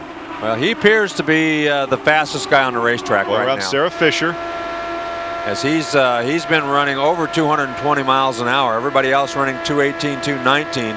But he's really been quick here the last few laps. You know, the scoring monitor is showing DeFerrin as the leader. Did they get DeFerrin out that fast? Well, they may have. They're showing DeFerrin as the leader on lap 170 with Castroneves right behind him. And there they are in front of Scott Dixon. You have Kanaan right there in the green and white car. Well, they all had to take on more fuel. He took on a short fuel load, so it's very likely that he got back on the racetrack. racetrack. Showing him as the leader. Wouldn't this be a story to win it in his final race of his career? Wow, especially after that trouble with that crash and all those pit stops to make sure everything was okay. And wow, to come back and still be in the hunt. And how many times have we seen this, the Penske color scheme running 1-2 in a race? And look at Scott Dixon on the outside of Kanaan. Wow. Doesn't get much better than this. Still side by side. That is the battle for third. The Penske cars are running 1 and 2 on lap 173. Live coverage, and it's going to be a 3-car, perhaps a 4-car now shootout, because with DeFerrin making that very, very quick stop, he got out still in front. Castroneves is second. There's the spray on the back of Hornish's car. And we've got a crash. There is Hearn. So the 5th yellow of the day. And maybe Hearn got caught up in some spray off of Hornish's car. It could be. And Sam Hornish effectively done with his quest to win his 3rd championship. So we saw the smoke on Hornish's car. It's dissipated now, but there could have been some moisture off the rear of that car that perhaps caused the crash of the 91 car. Yeah, you just don't know whether it was or not. But certainly his engine and all that smoke happened at almost the same time as Richie Hearn's crash. So it's actually very likely that you're correct and that's what happened to him. Oh my, let's add one more chapter to this book here this afternoon. We have now 26 laps to go. There is your leader in his final race of his illustrious career. He won the Indy 500 last May, a 2-time kart champion. So right now it's very simple. If Castroneves wins this race, he wins the championship. If Kanaan wins the race, he wins the championship. If Dixon wins the race, he wins the... Now, if they finished as they're running right now, Elio would win this thing by 6 points, equaling the closest finish in the history of the Indy Racing League. Well, you start talking about all the different scenarios that we would have, but again, if this race ended right now, Elio would win it by 6 points. And twice before, we've had a championship determined by 6 points. Yeah, pretty amazing. If DeFerrin should hang on to the victory, the scenario's back there for 2, 3, and 4. I mean, this could be the most important 2nd place finish in the history of the IRL for and these what guys. Happens if Castroneves gets around DeFerrin? What role might DeFerrin play? Well, I think he's not going to do that. They've already been warned about that, and he's too much of a class act, as is Penske. So. Yeah, I think that, it's going to be interesting to see. I mean, he's not going to let them go by easily, but he's not going to do anything to jeopardize anybody. As you said, they were told earlier that, this is a championship race, and if you're not in it, get the heck out of the way and let these guys go. Well, and right now they could run like this through the finish. Oh, absolutely. Let DeFerrin win this thing, and as long as nobody's going to pass Castroneves, he could let his teammate win this thing, and he could take the championship. Well, and they both could climb the fence. Yeah, and quite honestly, though, how do you let anybody win here? I mean, it's so close and so tight, and everything matters so much that you can't let anything go. If you've got an opportunity to go around somebody, you better take it.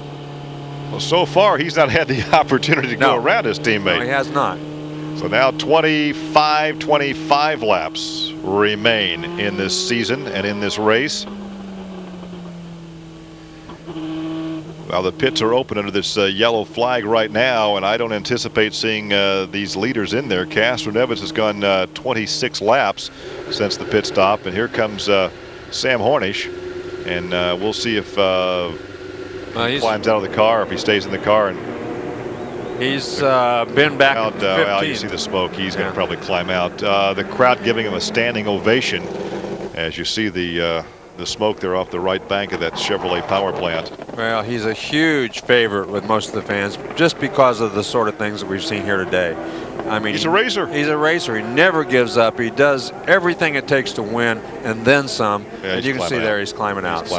His day is pretty much done. And he's driving with a different helmet today, as you noticed. Normally he has that yellow helmet on, the yellow and black helmet, but today a different paint scheme, and you can hear the crowd You can hear the crowd applauding him as he ends his long tenure with Panther Racing, and he acknowledges the crowd.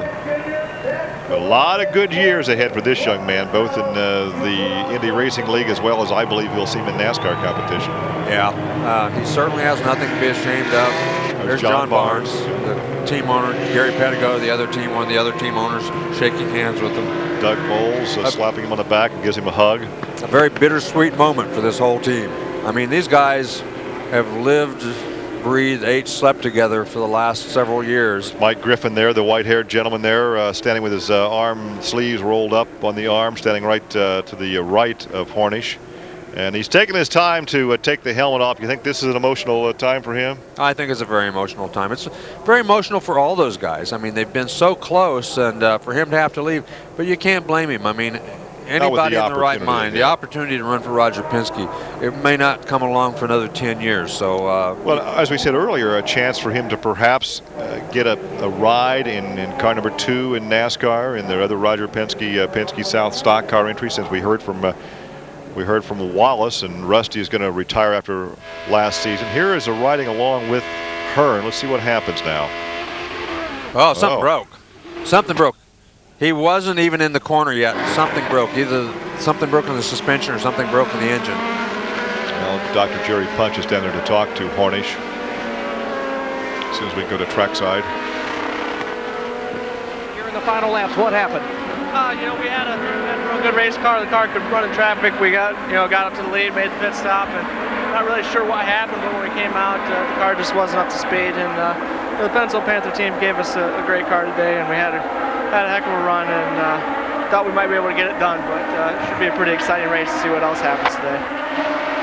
Well, he hit the old nail in the head there. It's going to be very interesting, the final 22 laps of this event. Look at Scott Dixon. He's got a good run on those guys. So did Kanaan, though. He got to the outside of Castroneves. Your leader is still DeFerrin, almost contact right there, and there goes Kanaan to the high side of DeFerrin, trying to take the lead. No, he washes out. He washes out. He lost 2 positions. Got very high, lost 3. There's something wrong with the car.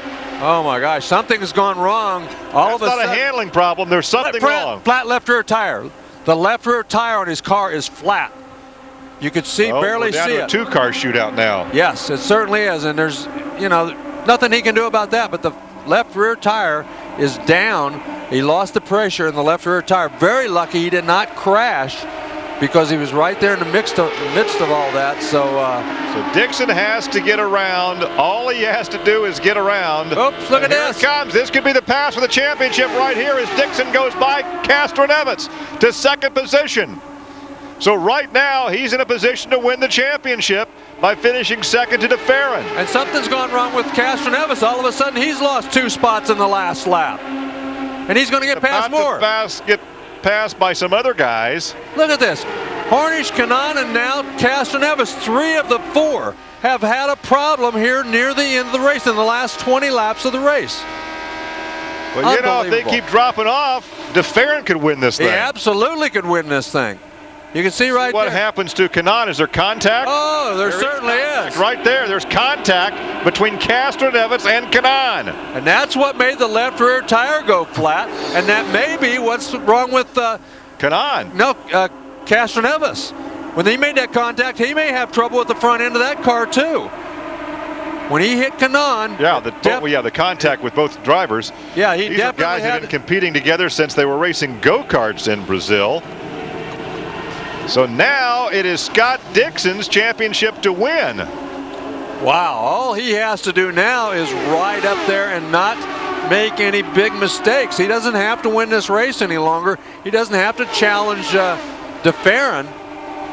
But that one slight touch takes 2 guys has out. taken 2 guys out of the championship run. So we lose 3 of the 4 in the championship hunt in the matter of about 3 or 4 laps. And quite honestly, it's unbelievable that they didn't crash. I mean, there was 2 chances for Kanaan to crash. Significant contact. There was a significant contact. They could have crashed then, or Kanaan could have crashed when he had the flat tire, and he did a great job holding on to that thing once that flat tire. Well, you're talking about the stories that play out now. DeFerrin could win it in his final IndyCar race, or Scheckter could come back and win it in his final race for Chip Ganassi. Yeah, it's going to be very interesting to see, unless something happens to Scott Dixon. If something does happen to Scott Dixon, DeFerrin is going to be the winner, because the other two guys are out of the mix. Yeah, because Castroneves back in 15th position now. Kanaan back in 16th. Who would have ever thought something like this could actually happen? Wow. DeFerrin has done all he has to do, and that's, oh, contact, hard into the wall, nasty crash, terrible, terrible crash. It looked like it was, well, let's wait and see. Yeah, I'm going to wait and take a look at the replay. We don't want to speculate. Oh. This could. That is. Which target car is this? We're not going to show you any replays until we're totally sure. We're not going to make any calls. All right, that is Schechter. Schechter we see moved in the cockpit. But I want to see who else went over the top of him before we try to call it. Yeah, it's huge crash. The second car was way up in the air. You can see the damage to the fence.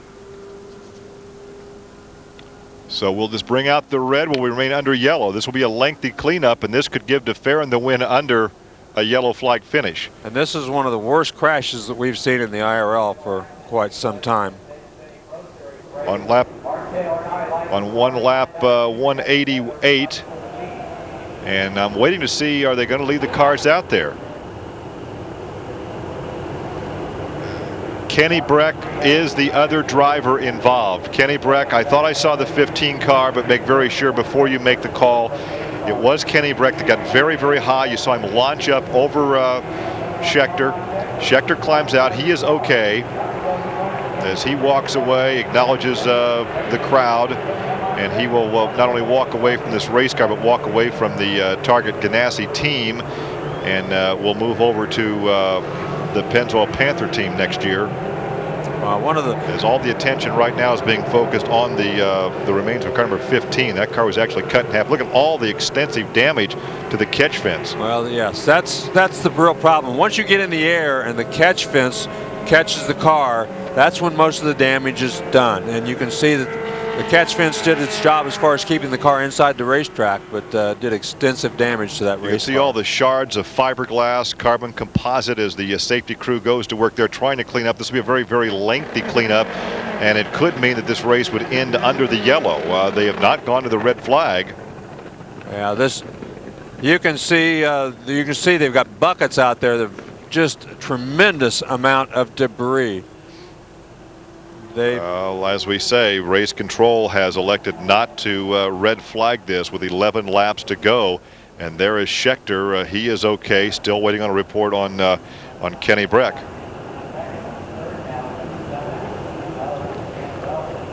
Larry, that was by far the most violent crash that we have seen this season and for a couple of seasons. There was a violent crash that seriously injured Davey Hamilton a couple of years back, but Schechter has yet to take his helmet off, just kind of looking over the accident scene. We're not going to show you any replays of this. Well, when Davey Hamilton got into the fence, he too got up in the air and got the car into that wire fencing. And once they get those poles and the wire fencing, that's what really does a lot of damage to these cars. And you can see that's what happened to Kenny Breck here. The Swedish driver who plays guitar in a rock band as a diversion to racing. Former winner of the Indianapolis 500, driving for A.J. Foyt back then. And Thomas Schechter, they're telling him what to do. There you can see they're still working with Kenny Breck, trying to get him out of the car. So the car was basically cut in half, but as we've seen in years past, how sturdy the cockpit, the monocoque of these race cars are, where the driver is strapped in. The car can take abuse to the point that every part comes off and the driver is not seriously injured. That's right. The engines are designed. It's three separate pieces. The race car is. It's the cockpit where the driver sits, the engine, and the rear end. So.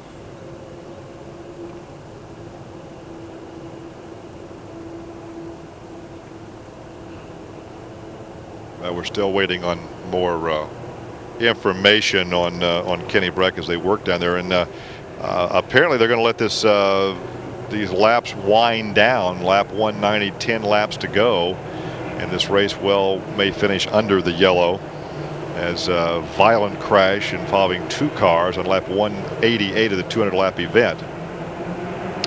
Our live coverage here from the Texas 500. We remain under yellow. There was some question as to whether Brian Barnhart and Mel Harder would go to a red flag situation with this 2-car crash. Schechter and Kenny Breck. You saw Kenny launch up into the air and basically cut the car in half as it hit this section of fencing, tearing down some uprights. There is the Schechter car. 9 laps to go, which certainly puts a pall over the conclusion of this season, this championship. Yeah, Scott Dixon, if they run the rest of this race under the yellow flag, he will win the championship. DeFerrin will win his final race, but it will not be the happiest of scenes if Kenny Breck is seriously injured. They're still working on the car, trying to get him out of the car. That is the team owned by Bobby Ray Hall and the late night television comic Dave Letterman. Ray Hall, the 1986 Indianapolis 500. We're still not getting a lot of details from the accident scene, and wisely Dr. Henry Bach, who is the IRL medical director, and his staff taking the time to assess the situation, stabilizing the driver before even taking the driver out of the cockpit. Yeah. So it may be a while before we find out the condition of Kenny Breck. Yeah, it may be. So yeah, so we are going to look at a replay. That's good news because here's the replay of the accident. They're still working on getting Kenny Breck out. So obviously it's a good sign that we're showing you the replay. Let's just say that in television lingo, it's a good sign that we're going to show you the lingo, the replay that is. Yeah, you can see they're still working over that car. Here they are. This is Kenny Breck on the outside, Schechter on the inside. They're going down into turn number 3, and there was just contact made. Look how high he got. You can see nothing but the cockpit left spinning down the racetrack, and Breck, they were very low on the racetrack, and look at the contact. Heard the impact. You heard the impact as well. Wow. Here it is again. Wow, just tremendous impact. And that's the cockpit pinwheeling. It appears upside down. And believe it or not, it's good that that car broke apart like that, because when it breaks apart, it absorbs a lot of that energy that the driver would otherwise, take himself. You can see they've got the jaws of life out there to get out of there. So they are going to end the race 2 laps, make that 5 laps early, Larry. The white flag coming out on lap 194. It has been decided they will end this race on lap 195. And that's the reason. They cannot continue this race like this, with that fence back there. They have to go in and repair that. They've decided it's going to take way too long to go in. There's way too much damage. So, and there you see the engine. As I told you, this car is made in 3 different parts. The engine is one part, the rear end is one part, and the cockpit, where Kenny Breck sits, is the 3rd part. So the most important thing is that cockpit area remain intact. So DeFerrin will win his final IndyCar race going into retirement, and Scott Dixon will take the championship. And what a way to retire. I mean, I'm sure he'd like to win the championship, but... and I'm sure you'll see a subdued victory lane here this afternoon. Yeah, you probably will, because this was definitely one of the worst crashes we've seen for a long time. But as you said, he's has some trauma. Not sure how bad the trauma is, but he's certainly, that we showed the replay, is a good sign, as you said earlier. They're reporting a code 3 on him. Code 5 is the absolute worst you can call. So there's the yellow and the white flag coming out. Yellow and white flag, 1 lap to go. Farron will win. Scott Dixon will win the championship. Castroneves is going to finish 13th because of that, and Kanaan 14th because they had that little contact earlier in the race, which they did a heck of a job not to crash. So once again, the race and the season will end under yellow as Jill DeFerrin, who walked into retirement after 2 kart championships and an Indy 500 championship last May, will retire. And the new Indy Racing League champion will be Scott Dixon, who has won 3 times this season. Certainly did not back into the championship at all. He certainly did not. He won races. He's been up front in every race. He's made a couple of mistakes. At Indianapolis, he made a mistake. At Japan, who knows whether that was a mistake or not, but there was a crash. But most of the year, he has certainly been the guy to beat. He's been up front. He's been very, very fast and very even dominant at certain times. And there's the red and the checkered coming out at the same time. And Dixon's crew, obviously, very happy to win the championship. And what must be the emotional level in the cockpit of car number 6 right now as de Ferran wins the championship and realizes his racing career is over, and he takes a real slow victory lap.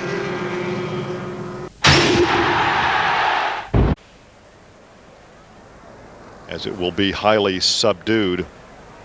We'll hear from Gary Gerald, Jack Arute. Unbuckles. We don't know how aware he is of that devastating accident. Obviously, he saw the debris and the work on the track, and obviously this will be a subdued setting for a man who is ending his brilliant 9-year IndyCar racing career today. He did it with an NBNA pole award for $10,000 to start the weekend. Had that misadventure that dropped him deep in the pack, and here he comes now in the final time,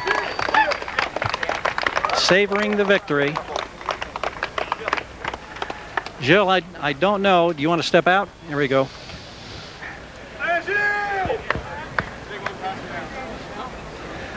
I don't even know where to begin, because I know there's concern for Kenny Breck on the racetrack, and obviously we're all concerned. But by the same token, you have done something that very few are ever able to do, and that's go into a retirement with a victory. What kind of thoughts are rumbling around in you right now? I tell you, it's unbelievable, Gary. It's, you know, obviously, like you said, we all, you know, our thoughts, hopefully with Kenny, hopefully he's okay. You know, right now we don't know, but, you know, certainly to finish my career with the victory is more than I could possibly dream of. So it's, you know, it's been a fantastic 4 years with Team Penske.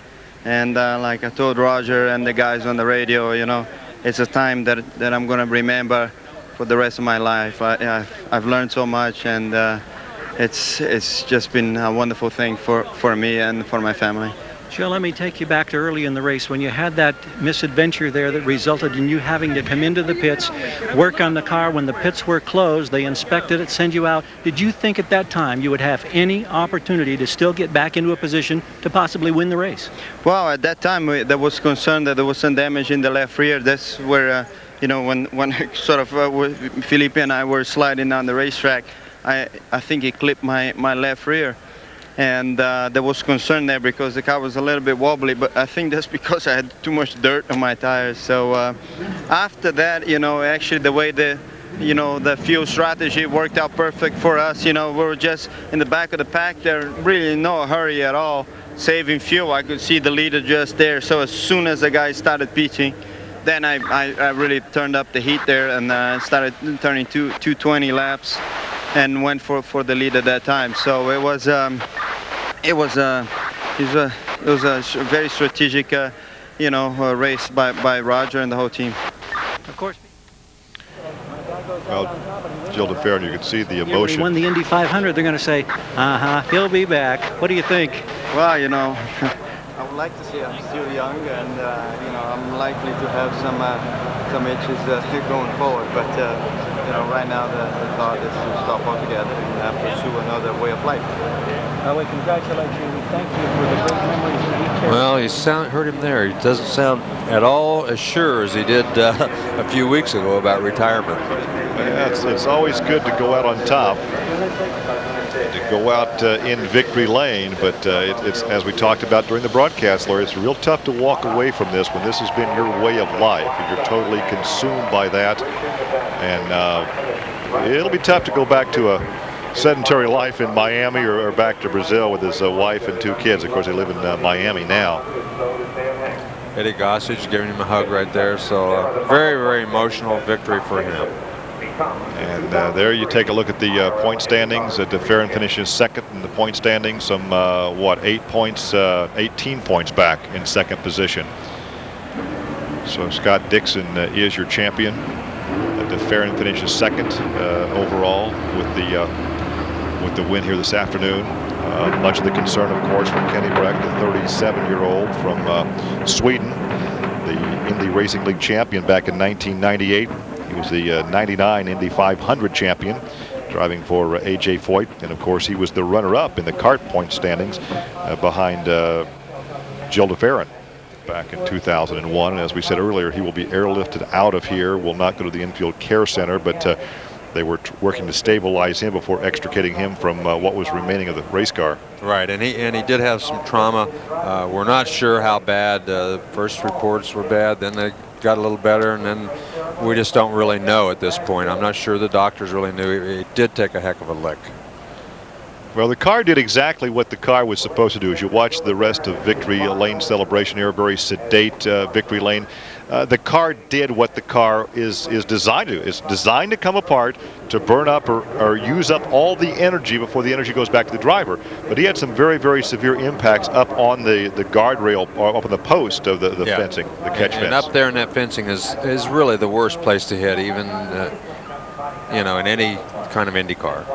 Well, once again, it's a very, very sedate, calm Victory Lane here as we wrap up the season here at Texas Motor Speedway.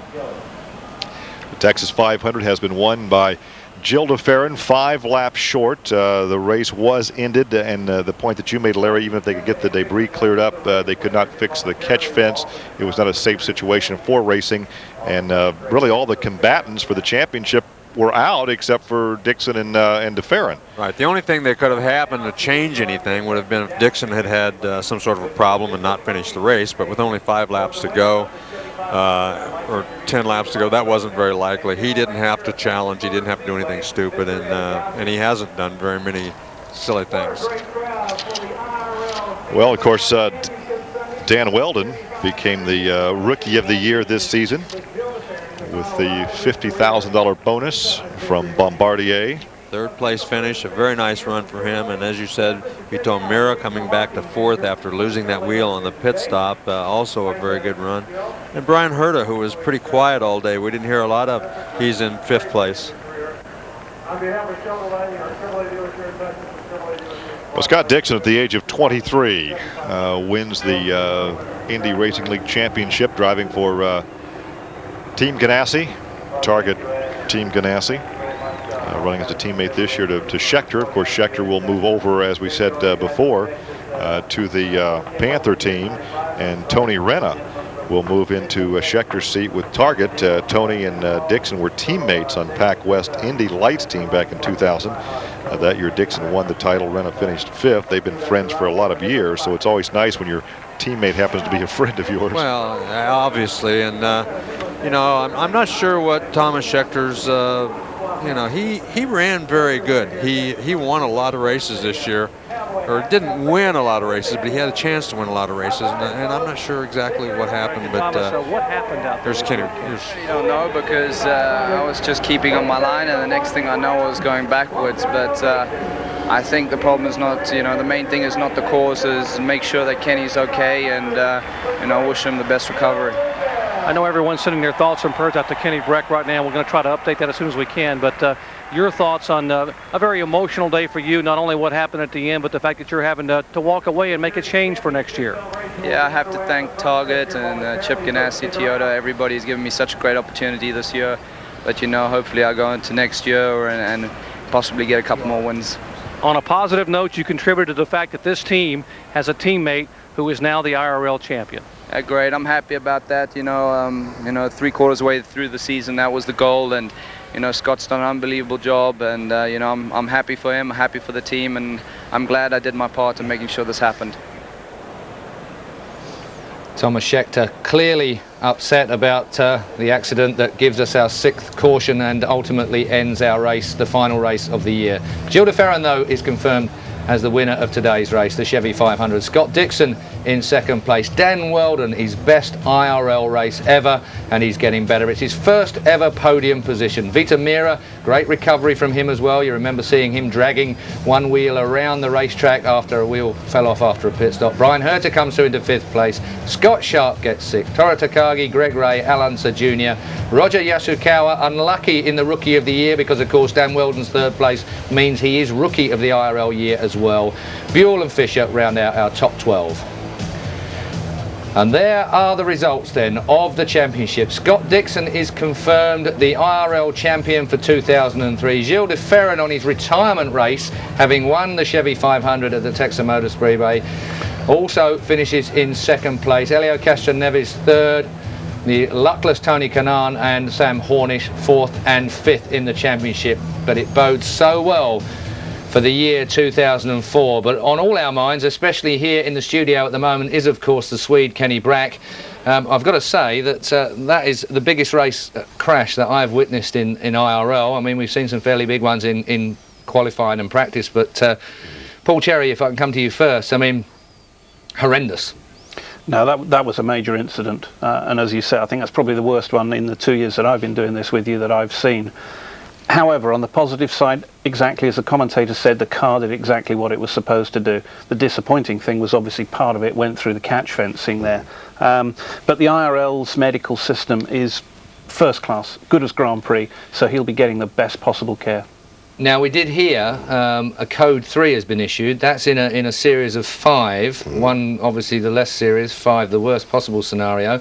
So a 3 gives us hope at this point as far as Kenny Brack is concerned, Christopher, or am I over-optimistic in this circumstance? No, you must always be optimistic in these sort of circumstances. That was a very big accident, and we've all been around oval racing for a while to know that was a big accident. But I think really, probably we should not speculate. What we've just got to do is pray that Kenny is going to be all right.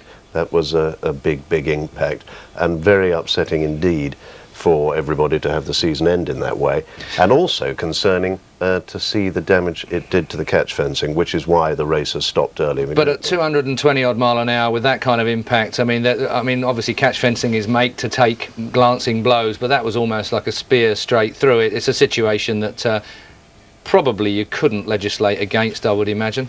It's unfortunately one of those things. You look at any accident, you can never test in a particular area, and something obviously sharp and pointed and hot and furious has gone through that. Well, Kenny Brack, of course, we will be hoping he's okay, and as soon as we get any notification, I'm just told actually that Kenny Brack is conscious, he is awake at the moment, and I think now we can cross back to the track because Scott Dixon is on the podium. That's it, you know, the money doesn't really matter, the championship, and just, you know, how much the team has worked is, I just feel a huge weight off my shoulders, and just so proud of the team. It's been, man, it's been a hell of a year for us. You know, we've had so many ups and downs, and we've still pulled through today, and I just got to thank everybody on the team, man. They did a great job, and Chip, they're awesome, Team Target. You talk about the ups and downs. Let's go back to the early part of the season, and I'm thinking of Motegi, Japan, when all of a sudden it looked as if maybe your championship aspirations were going to go up in smoke. And how tough was it to stay pumped up and, as they say with the Red Sox, cowboyed up about the championship? I think you know, after the first race, we knew that we could fight for the championship, and you know, we had a crash in Motegi with Tony, but. You know, we were going to pull through that, and we did, and you know, we had a bit of a rough mid-season, but I don't know, we seemed to keep trucking on, and the guys just, you know, nobody ever got down. You know, we just moved on to the next race. We knew we had great speed and we had dominant cars, and I don't know, that's what kept us going, I think. We are joined now by Scott Dixon then, the winner of the series of calls for Target, Chip Ganassi, and you've got to say that there's a big pat on the back going on in here as well, isn't there, because he runs a G-Force, Christopher. Yes, he does, and really for all the guys at G-Force and all the suppliers, many of whom are in Britain. A really great moment to see them win the championship. Good news to hear about Kenny. So on the bright side, yes, Scott Dixon, a tremendous talent. They even say he might be thinking about F1, but what a great result. Really terrific. Podium for Daniel Weldon as well. Rookie of the Year 2003. He came as a replacement late for Dario Franchitti after he crashed his bike. Good result for him at the final one as well. Fantastic result. As we've seen during the course of the year, he had his ups and downs as well, even to the point where his team boss was going to send him down the road for a little more practice. So he's come through very, very good. But for my money, aside of Scott Dixon being the champion this year, of course, Gilles de Ferran, who we won't see racing anymore, it was his final race of the year. What a way to go out. Well, I think we said at the top of the show what great it would be for the heart emotional vote would be for him to win the race. And he did. It's terrific. How much? That's a nice guy. I'll do this on air. How much have I got to eat humble pie when I suggested after, he had that amazing comeback that Gilles de Ferran, who you predicted, Paul Cherry, was going to be the winner. And despite that major setback, he was. And I bow to your superior knowledge. Well, shows that luck counts for everything. A superb season to look forward to very quickly for 2004. It looks very strong. The championship looks strong. Lots of new people coming in. Some driver shuffles, obviously. Hornish moving to Penske. Should be a terrific 2004. It's been a great 2003. Indeed, and we look forward to it. That's it, though, for this season. Sadly finishing under a cloud.